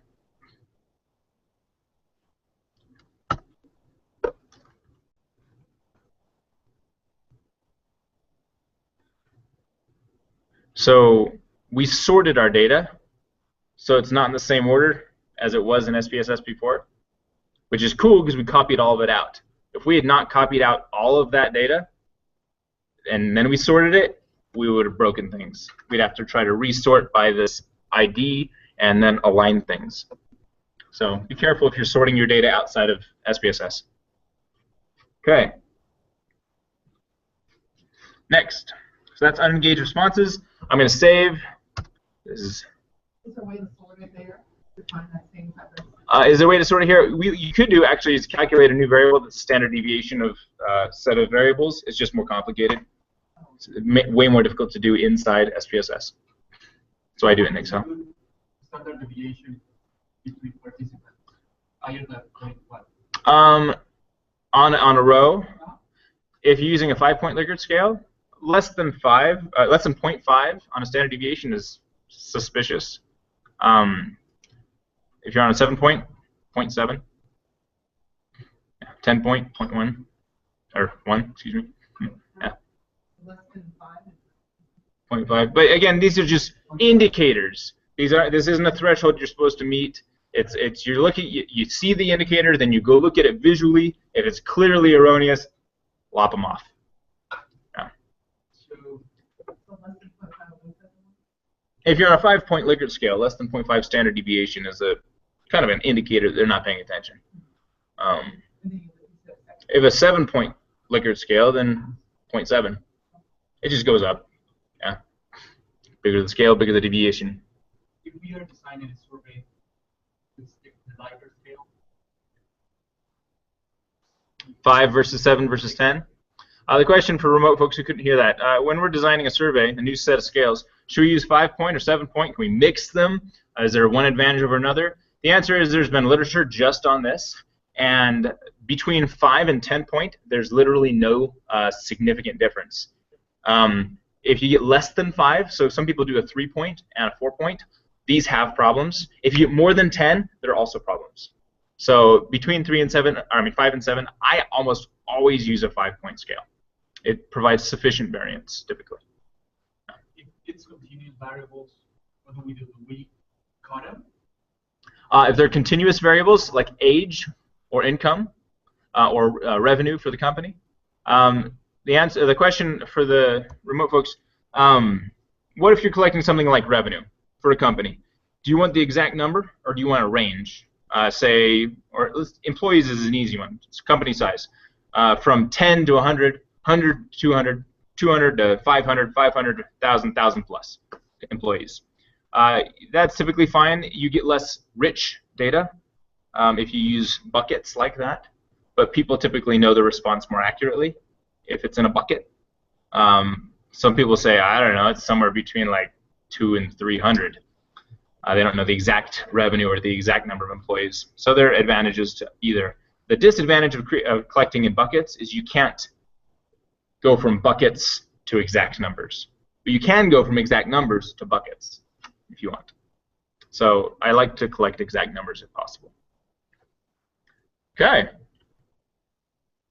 That's unengaged responses. We looked at distributions. Outliers we haven't looked at. We'll need to do that. Let's do that real quick. Outliers. Why do we even care about outliers? Well, they pull the mean away from the median. So that has an effect on most statistical tests, parametric ones. Okay. So, looking at outliers, we can go to Analyze, Descriptives, Explore, I believe. Hopefully. Plots, Histogram, no. Stem and leaf, this isn't what I want. Normality, could look at normality. This isn't what I want, I'm sorry. Where'd it go? I think it's Analyze, Descriptives. Poop. I'm sorry. It's probably frequencies where we just were. This is why I make videos, by the way, is so that I can remember how to do things, because I forget. Here it is, charts.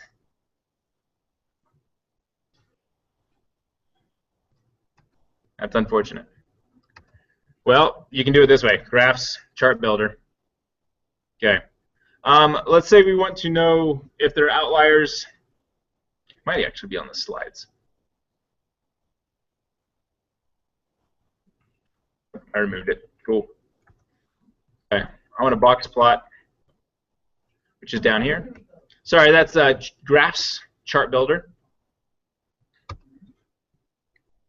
And I would like a box plot. Drag that up there. So you click on box plot, drag that box plot up in here. It's not what I want.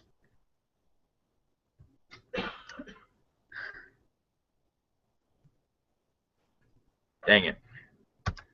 Let's do this. Sorry about that. Watch the video. That'll help. I've sometimes done that in class. Awkward. Okay, so I've made a video about it if you want to go do it that way. But there's another way. Let's talk about outliers. Is there such a thing as an extreme outlier on a 5-point Likert scale?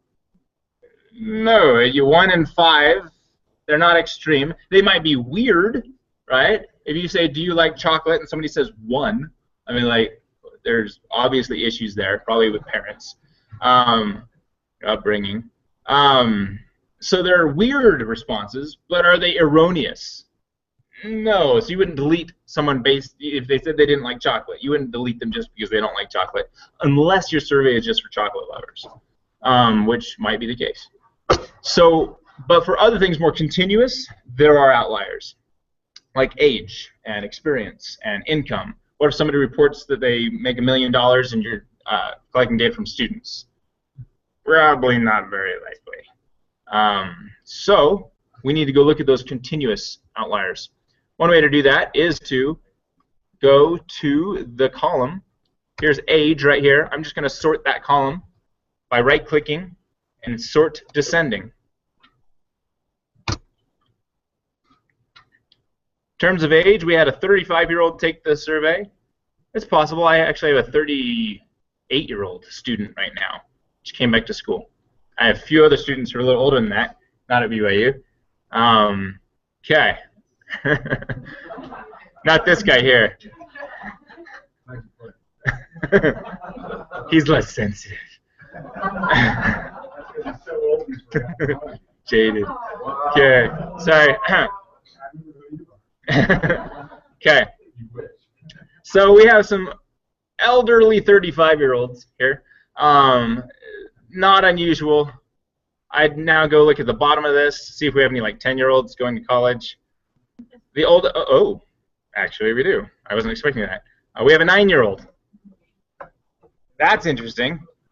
I bet it's supposed to be 19. I bet they went to hit 19 and they missed the 1, or they hit 0 by accident and ended up entering as just 9. If we go look at their experience with Excel, maybe that'll help us. They have 3 years of experience with Excel. They have 1 year of education under their belt. It is very unlikely, even in Utah, to have a 9-year-old freshman at college. I mean, it happens, but it's very unlikely. Much more likely to be 19. At this point, I wouldn't even calculate the mean of age. I would just enter 19. That is the most likely scenario.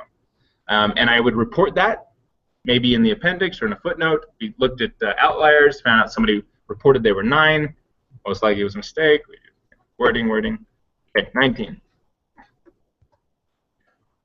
Let's see, 19. Did I freeze? My SPSS has frozen. There we go. What is eating me? 35% usage.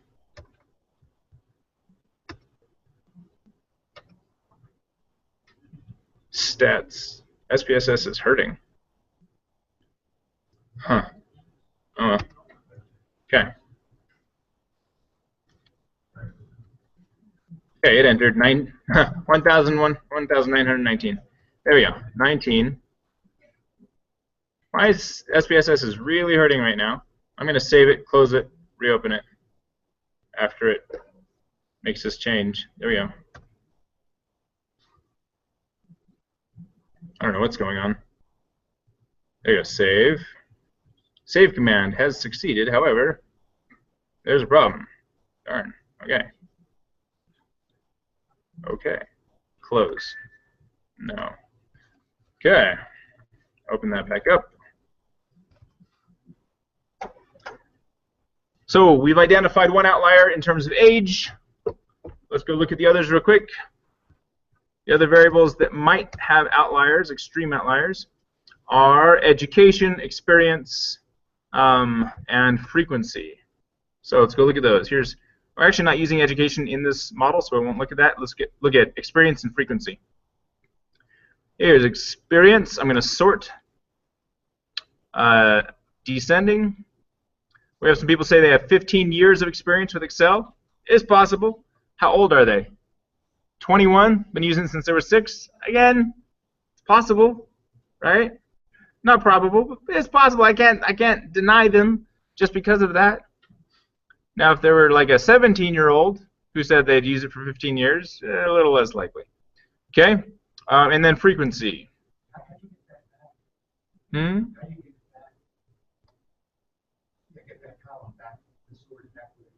Oh, to resort it? I wonder if, I think undo tracks sorting. Yeah, edit undo, control Z, green arrow. Yeah, it's not doing anything for me. Probably changing that age back to 9. Let's see. It's just running slow again. Wait, just it's hurting today. What happens if you have a lot of blanks in Blanks in frequency? Yeah. We'll have to impute those unless there are too many, just like before. Okay. Okay. There's that, yeah. And then frequency, right-click, sort descending. People use it all the time. Versus, oh, it's going to kill me. It's running so slow.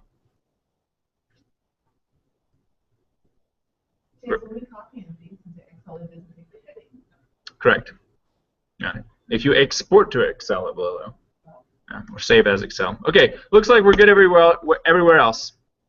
It was just age that had some weird stuff. So we're good. I'm going to save. Yeah, so it won't make any difference. Yeah. Okay, and let's go back to our show.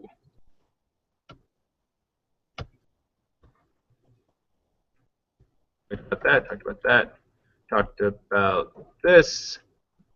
Okay, that's normality. And missing data, that's all of our data screening.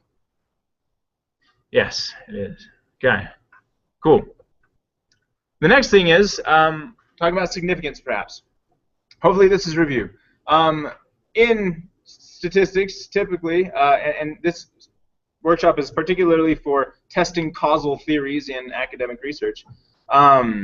In that context, we often want to determine if a relationship exists. And the way to do that typically is through a statistical test, such as a correlation or regression, or maybe a t-test or ANOVA. Now these are very different. A t-test and an ANOVA, they test whether there is a difference between two groups in terms of some value. Let's say I want to know, oh, I actually have one listed. Do Northern Europeans live longer than North Americans? That is something I would test with a t-test, or I could use an ANOVA. Let's say I want to find out which country in Europe lives the longest.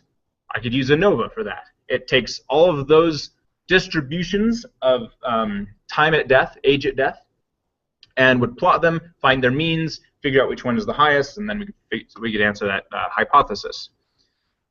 A difference between t-test and ANOVA is ANOVA can handle more than 2 groups, whereas t-test handles 2 groups, which could be 2 different times with the same group as well. which would be a paired samples instead of independent samples. Whereas correlation and regression, those are different. You use those to test hypotheses of cause and effect. So there's a relationship between the movement in one variable and the movement in another variable. For example, autonomy has a positive effect on job satisfaction. As autonomy increases, job satisfaction should also increase. And this is a correlation. We can identify with a correlation, or we can identify it with a regression, which is slightly different. So, visually, here's an ANOVA. North Americans, Northern Europeans, age at death, the mean plotted, perfect distributions because it's fabricated data. And the question is that mean significantly different from that mean? Are those means separate, part of different distributions? Don't know. I don't have this data, but I do have some data we can play with. Let's go look at our data, and let's do an ANOVA, or a t-test. Let's do an ANOVA. I like ANOVAs better. Okay, we have things, let's see, we need a grouping variable. We have education, gender, child order. That's a fun one. Let's do child order. Analyze, compare means. You can see the t-tests are here, and the ANOVA is at the bottom of that compare means area. What is my factor? My factor is child order. What is my dependent variable? I could use multiple dependent variables. Let's use enjoyment and decision quality. I want to know if third child is the better decision maker. Something like that. And if I throw this in there with the child order as the factoring variable, hit OK. A very basic analysis will tell me, yeah, there's a difference in terms of enjoyment and decision quality when using Excel. Child order matters. We don't know how it matters in this case. If we wanted to find out how it matters, we could do that in ANOVA again. And in our post hoc, we could do something like Bonferroni's. Tukey's does about the same thing. Most of these do about the same thing. But I'm using Bonferroni. And I could also throw in a means plot here in the options. And then I get a lot more information. So let's go to the means plots. These are fun. So an only child in terms of, where's my handy pointer? In terms of enjoyment, only child enjoys using Excel the least. First of many children also enjoys it the least. Last of many enjoys it a lot. Middle of many enjoys it the most. That's interesting. Also made up data. Child order is fabricated, whereas everything else in the data set is not fabricated.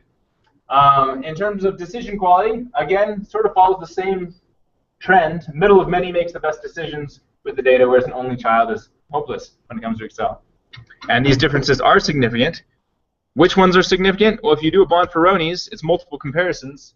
Sorry, it's kind of hard to see. If I copy this out to Excel. And why do I show you this instead of just sticking with SEM? Because many of your hypotheses that you want to test with SEM ought to be tested instead with an ANOVA, and not with correlations or regressions or anything like that. Okay. If we look at this multiple comparisons table, and we say, in terms of enjoyment, only children are different significantly from, well, they're not different from the first of many, but they are different from the last of many and middle of many. Whoa, scroll. The first of many is different from last of many and middle of many. The last of many is different from only child and first of many. Whoa. And the middle of many is different from them all. Except this one, this last of many, it's a sort of less than 0.1, 90% confidence level for that. So there are differences that exist. That's an ANOVA. Again, there are many of your hypotheses that you want to test with SEM that shouldn't be tested with SEM. It should be tested with an ANOVA, something very simple like this. If you want to know who performs better out of all your salespeople, use an ANOVA. The dependent variable is their performance rating or their sales or something like that.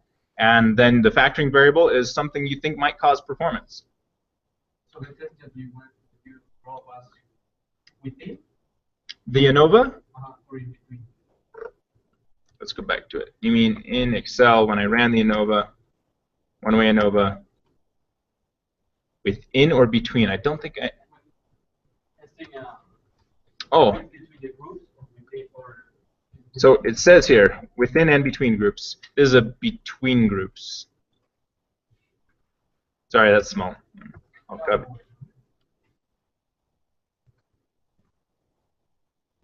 There it is. Ah. My goodness. Okay, so we have a between and a within. The p-value, I believe, is for the between groups. Yeah. It is a cross. We're trying to see differences between the groups. Yeah. Okay. So that's that. Whereas, so that's ANOVA and t-test. Variables move, correlations and regressions. It's talking about the movement in the variables, the variance we observe in those variables. When two variables, autonomy and job satisfaction, have variance downward, together, we would say they have a positive relationship. They're moving in the same direction as each other. As autonomy decreases, job satisfaction decreases. As, oops, there it is. As autonomy increases, job satisfaction increases. They move in the same direction. It's a positive relationship. Now, if autonomy decreases and job satisfaction only barely changes, it's still a positive relationship because they're moving in the same direction. It's just a weaker positive relationship. It just barely moves with autonomy. Now, what if autonomy goes down and job satisfaction goes up? It's an inverse relationship. You'd have a negative coefficient on your slope for your regression line. Okay. What if when autonomy goes, let's go back here. What if when autonomy goes down, job satisfaction goes up, and when autonomy goes up, job satisfaction goes up? There's no relationship. They're not connected systematically. Okay. And that gets us to this, types of variance. We're trying to understand, with these movements in these variables, what is causing them to move? What is causing the various responses on these variables? For example, job performance. Or let's use job satisfaction since we've been using that one. What causes someone to respond positively on a job satisfaction survey? That is the trait variance that we're trying to understand. Unfortunately, whenever you collect data, that's only a third of what you're collecting. Maybe not proportionally, but it's one part of three that you're collecting. You also get variance due to error. When you collect data, you can't typically collect the true trait.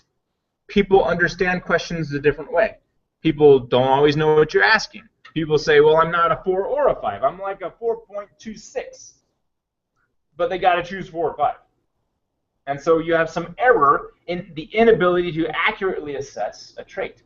And that is part of the variance of their response. And then you have the method variance. That's variance that's attributed to the way you collected the data or the context in which it was collected. Typically, this is referred to as a bias, a method bias, which we'll talk about tomorrow. But let's say I'm asking you things about your character. Do you like to lie? Do you like to spread rumors? Obviously, you're not going to answer strongly agree, right? Even if that's the true trait, you're going to answer some socially desirable way of, strongly disagree. I never lie, even though that response was a lie, right? So that variance in your response is due to the method of collection. So those are the three types of variance. We only theorize about this one, the trait variance. We say this trait causes this trait or has a positive effect on that trait. But that's only a part of what we're actually capturing. Hopefully that's enlightening. This is one of my favorite relationships that exists. These two lines represent the computer science doctorates awarded and the arcade revenue in America. The relationship, the R, for those who've taken intro to stats, is 98. That means these move together 98% of the time. As one goes up, the other goes up precisely with it. It's amazing how accurate or how consistent these relationships are. There's another one that's amount of cheese sales in Indiana and divorce rates in Indiana. It's like 97%. So don't buy cheese in Indiana. Right? You can find relationships in anything. Statistics is amazing. You can support your statistics. It was Earl of Beaconsfield, quoted also by Mark Twain, who said there are 3 types of lies, right? Lies, damn lies, and statistics. So, statistics, huh? Okay. Spurious correlations. Google it. It's fun stuff. So, what was I getting at with that? Correlations exist. That doesn't mean there's cause involved. Make sure you theorize about your relationships, not just identify the statistical correlation. Real quick, only formula I'm going to teach in this workshop. It's the regression equation. There are different forms of this, but this will do. The y represents the dependent variable, the thing we want to predict. It is a function of these other things. It is a function of the independent variable, whatever response was given by the respondent for the independent variable. In this case, let's say it's autonomy. And the regression for it, the average, that's the wrong word, the optimal, the line of least error, and the slope of that relationship for all people within the population you're sampling. It's a function of those 2 things plus some error. So to apply this, if we had autonomy as our independent variable and job satisfaction as our dependent variable, we could plot all the responses. So Joe responded 1, strongly disagree to autonomy, and about 2 to job satisfaction. We can plot that on a coordinate plane. And we plot all these folks, and then we can find the line of least error. If we were to try to minimize the distance between this line and all points on the graph, that would be our slope for this regression. That is our relationship between these 2 variables. It is the minimization of error. So that's a regression. That's sort of visually. There's some oddballs on here. Tom's an oddball. Tom doesn't feel like he has a lot of autonomy, but he loves his job. People are like that sometimes. They like to be told what to do. Dave has tons of autonomy and is not very satisfied with his job. Maybe he'd like a little bit more direction. Right? These 2 folks are going to pull that line away from everyone else. If we remove these 2, it would probably slightly tilt up towards Pat, who loves her job and loves autonomy. Hopefully that makes more sense, regression equation. Okay. How are we doing? Good. All right. Got another 5 minutes in you? Okay. Confidence in findings, this should be review. We report confidence in our findings. It's the confidence we feel that our estimates that we observed, the beta, the B1 here, that estimate is different from 0, is not just coincidence. So in social sciences, where most of you are, maybe not finance or biology, but where most of you are, 95% confidence is where we go. In some of the harder sciences, we like 99.9999. Physics, it's called 5 sigma. When they tried to find the Higgs boson, they were 99.999% confident, and that was not good enough. They had to wait until they were 99 more confident to say that they had found the Higgs boson. So, whereas in social science, we'd be happy with 95. And when you're exploratory, 90 is fine. There are actually circumstances where 80 is fine, but I haven't listed those. Okay. You usually report this with a p-value, where this is actually changing. For now, you report it as a p-value. This will change. Has anyone is it in anyone's field? Has it changed already where you're not allowed to report p-values? Yeah. So there's this trend where some journals have actually banned the reporting of p-values, or p-thresholds is what it is. The less than 0.05, less than 0.1, things like that. There are journals that have banned that because it's somewhat misleading and leads to false positives, things like that, where you say that you found something that doesn't actually exist. So, but for now, let's just call this good. We've done it this way for 50 years or so, so this will be good for another week at least, or whenever you're submitting your paper. Okay, 99% confidence corresponds to a p-value of less than 0.01. It's just 1 minus the confidence level. Okay.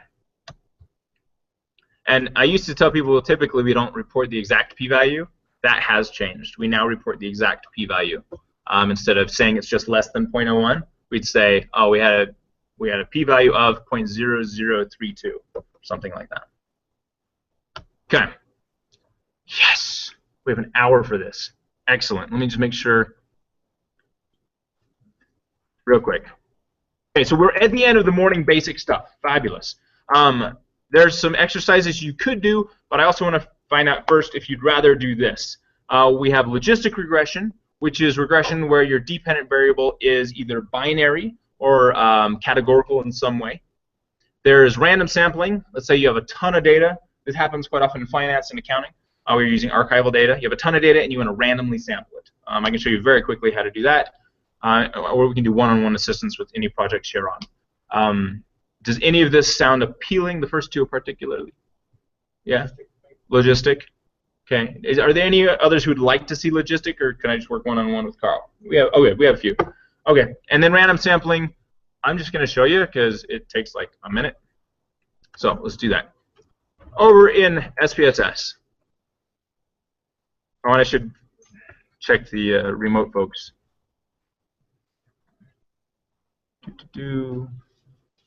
When you did count blanks. All right, so I'll get to that in a sec, but nobody else had an opinion there. Okay.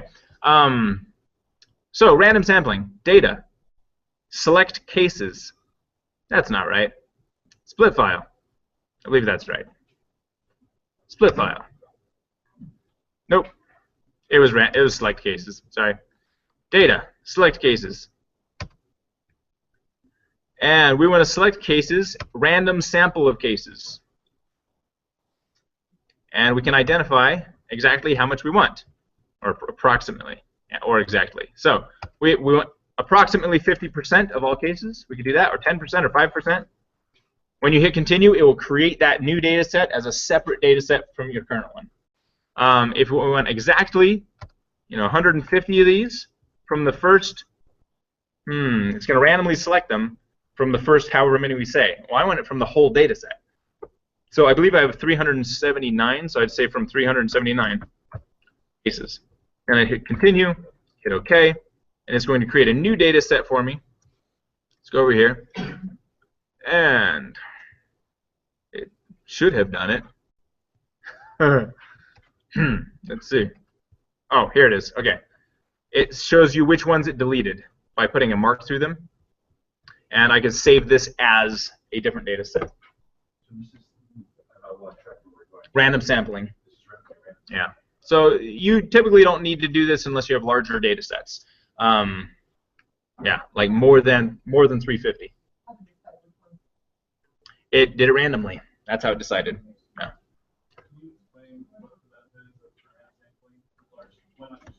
Sure. So the question for those who didn't hear, what is the benefit of randomly sampling instead of using all 50,000 data points you have? More data is better, right? It more accurately represents the population. The answer is yes, it does.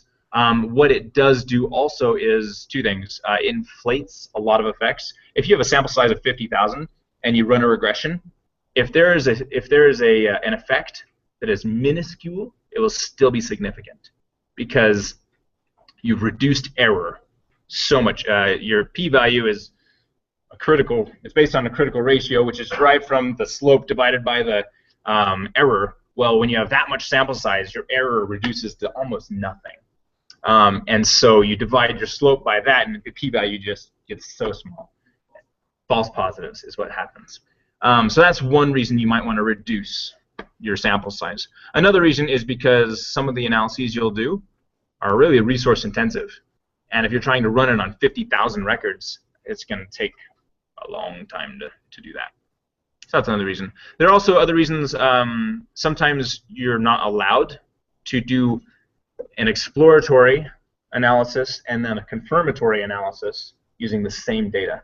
You have to use separate samples. So you can collect data and then just segment it. So various reasons. And if this data you, that's from the data that you've already cleaned up. So yep. Having that many records, you have to clean 50,000 records prior. Right, you got to clean all that data first if you're going to randomly sample from it. Or you can randomly sample a little bit higher than you need and then clean that. I'm going to go ahead and not save that change. Close that. Okay. No. Okay. Opening this back up. Logistic regression. What's a good sample size for SEM, asks Shu. Sample size for SEM, it depends. Sample size for SEM, it depends on how many variables you have in your model. There is a formula, I don't remember where it comes from. It's 50 plus 8 times the number of variables you have. That is a large, that's a liberal kind of estimate. Some people say if you have 250 sample size, you can do anything you want in SEM. So there are different ways to calculate it. It depends on which approach you're using. If you're using PLS, which we're not going to learn, or covariance-based, which we are going to learn. Covariance-based typically requires more, but it has the same limitations as PLS does when it comes to low sample sizes. More is better. That's the right answer. Okay, logistic regression. If you go to analyze, I'm trying to think if I have. Do I have a? I have gender. That's a binary variable. I use that. If you go to regression and go to binary logistic, there's also multinomial logistic. But if you go to binary logistic for a binary variable, multinomial, of course, would be for a multi-categorical variable, like religion, marital status, things like that. A very common use of logistic regression is to predict whether someone is an ideal customer or a non-ideal customer, or is going to purchase or not purchase, things like that. Anyway, binary logistic. Your dependent variable in this case should be binary. So in our case, we have gender. I think that's my only binary variable here. So I'm going to throw that in there. And covariates are the things we think might predict that dependent variable. Predict that you are male or female. Age, education, experience, frequency. Let me just throw these in here. Throw in early adopter. Why not? Okay. So age, education, experience, frequency, and early adopter. Question is, do any of these predict gender? And you can think of this backwards too. You could do an ANOVA or a t-test and have gender be your factoring variable and all these be your dependent variables. And you find out if there's significant differences in terms of gender with these variables. Anyway, hit OK, and let's look at the output. Scrolling down, tells us what is what. 1 is male, 2 is female. Scrolling down, variables in the equation, scroll down. Here we go. This bottom one right here, the very bottom table. I'm going to copy that out so it's bigger.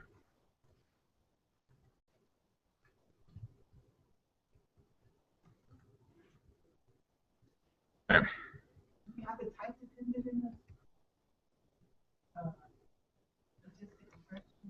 In the logistic regression, I just had gender as the dependent variable. Yeah. And then all these covariates, things that might predict.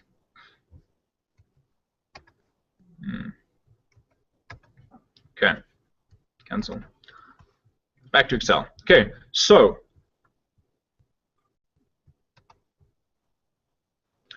I have to remember male is 1, female is 2, is that right? Okay. Male is 1, female is 2. Okay. Back to Excel. So, let me write that here. male 1, female 2. Okay. In terms of these betas here, these betas are going to be relative. They're not like regular linear regression where it's an exact slope. It's a relative slope based on the lower value, in this case males. So let me explain through this. Age, we have a negative beta on this, a negative slope. That means those who are older tend to be those who have the lower value here. As age increases, the likelihood of being female decreases. Now, we collected this data at BYU. At BYU, typically, the female students are younger than the male students because the male students typically go serve missions for 2 years and come back and start college when they're 21 or 22. I started college when I was 22, whereas most of the female students start when they're 18. So, anyway, age, turns out age does predict, there's the significance value, the p-value, does predict gender. And the effect is that women are younger than men in this sample size. Education also predicted by, can also predict gender at a 90% confidence level, if we're going to take that route, because the p-value is less than 0.1 but greater than 0.05. And in this case, as education increases, it's more likely to be female, because it's a positive number, and female is the higher of the two values we have for gender. Experience has no effect on gender, p-value greater than 0.1. Frequency does have an effect. It's a negative effect, meaning as frequency increases, it's more likely that you're male. Early adopter, very strong, significant effect. Here's your p-value. As your experience increases with Excel, you're more likely to be male. That's logistic regression. It's the same approach if you're doing multinomial logistic regression. Like if we stuck child order in there, same way of reading the results. So not terribly different from regular regression, except it's relative. It's not an exact slope, it's a relative slope. Cool. Yeah, you want to see it? Ah. There we go. Analyze. I don't do a lot of logistic regression, so I'm definitely not an expert on this. Multinomial. The dependent here should be a multinomial discrete variable, like child order. So you wouldn't stick something in there like a Likert scale. I mean, it would run, but it would interpret it incorrectly. Now with multinomial, some cool stuff is you can throw in categorical predictors. So I could throw gender in here as a factor. I could also throw in not categorical, like covariates here. Let me throw in enjoyment and decision quality. Okay, lots of options here. I'm not going to go through them. Just do the basic here. Hit OK. And scroll down, and here's the output. Copy this over to Excel.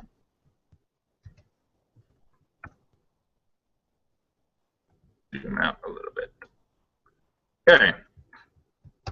So with multinomial, it uses a reference category. In this case, the reference category is middle of many. So all of the responses we see in the multinomial are relative to middle of many. Here's how it works. Oh, and we have our factor in here. That's going to make things confusing. I'm going to ignore that for a sec. Okay. In terms of enjoyment and decision quality, one child versus, or only child versus middle of many. If you look at the beta, we can see that it's a negative effect that is also significant for both of them. Because it's negative, that means as enjoyment increases, it is more likely you are middle of many. Get that right? Because treating middle of many as 0. Correct. It is more likely you're middle of many than being an only child. If it's a negative effect, it's leaning toward the reference category. If it's a positive effect, it's leaning towards the current category. So these are all going to be negative effects because middle of many enjoys the most and decides and has the best decision quality. So again here, here we go, significant effect. If you're the first of many, as enjoyment increases, it's more likely you're not first of many, it's more likely you're middle of many. That's how these are interpreted, relatively. And again, last of many, not a significant effect, so we can't make any conclusions there. That's multinomial. There's also something really cool, multiple discriminant analysis, where you can predict the likelihood with a percentage of being in a certain group. Do you want to see that? Would anyone use that? Yeah, a couple. Okay.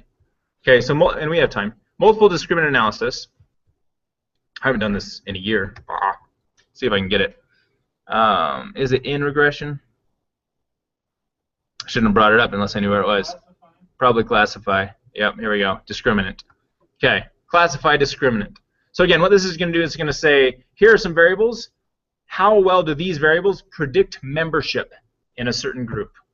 This is very good when you're doing customer classification. So discriminant, grouping variable. Let's say I want to predict child order. And make it even simpler. Let's use gender. I want to predict your gender at BYU based on your age and education. And selection variable. I shouldn't need that. Shouldn't need that. Haven't done this in a while.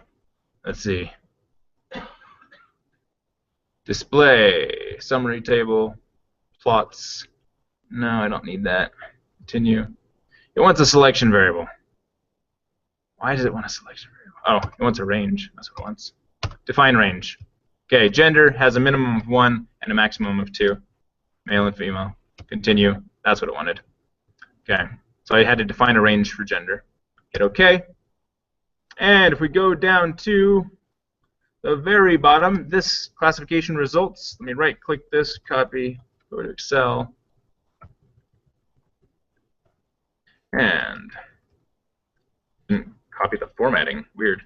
Okay. So what this says is that here are the number of males classified correctly based on age and education. We were able to predict 214 out of 287 males.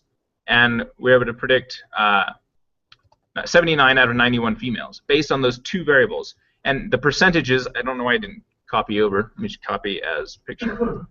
Copy special as image. You probably Control A. Yeah. Yeah. Or you can save it as a PDF or an HTML file or something like that. Let me paste this right here. There we go. Okay. So the percentage we classified correctly for males was 74%. We incorrectly classified 13% of those males as females using those two variables. And we incorrectly classified 25% of females, but correctly classified. That can't be right. I have that backwards. I have that backwards. Incorrectly classified 25% of males, incorrectly classified 13% of females using these two variables. So the answer is those two variables are fabulous predictors of gender. We can, with those two variables, accurately predict about 80% of the time what your gender is. Is there a threshold? There is a threshold. It's 25% better than random is what the threshold is. If you really want the citation on that, email me. I can find it somewhere. I've used it. But yeah, if you're predicting 25% better than random, which may still be less than 50%, then it's considered a good enough model to have value. Okay. Any other questions before we start doing one-on-one help or exercises? Okay. So if you would like to practice this stuff, I strongly recommend you do some of these exercises. If you feel good, I would love to come and sit with you, help you work through some of the problems you're going through with your data. We will walk to lunch. If you want to come with me to lunch, I'm going to go to an all-you-can-eat buffet that's right across the street. That's fabulous and cost me $5. If you give me $5, I'll pay for your lunch. I get a crazy discount. I think if you don't if you don't have a faculty discount, do you know what it is at the Cannon Center, Tanner? $9. So you'll save $4 if you give me $5. You'll give me $5. All right. So it's $9 all you can eat. $9 all you can eat, or $5 all you can eat if you have a 5. Okay. We'll do that at noon. Cool. Remote folks, I guess I should address you last. Any other questions, remote folks? I'm going to quit the broadcast and post it to YouTube before lunch, and then we'll pick back up at 2 p.m. Mountain Time. So that's in 2 hours and 40 minutes. Any other questions from the remote folks? Okay. I see that what's a good sample size? We addressed that earlier. Oh, the count blanks, I didn't. Let's see. Positive values. I'm unable to see the slides online. Oh, I am now able to see the slides online. Okay, no worries, we're good there. No. All right, now thanks. Okay, you guys are welcome to log off. I'm gonna stop the hangout. Oh, Sanjeev has a question. Dear James, when you did count blank range in the Excel spreadsheet on rows, and if that showed positive values for that row, did you delete that row? No, Sanjeev, I did not delete that row. What I did was identified how many were missing, and if there were more than about 10% of the responses missing, then I deleted. If there were less than 10% missing, then I imputed, replaced the missing values with the mean or the median. Okay. If there's nothing else, I'm going to stop the broadcast and it will post to YouTube immediately.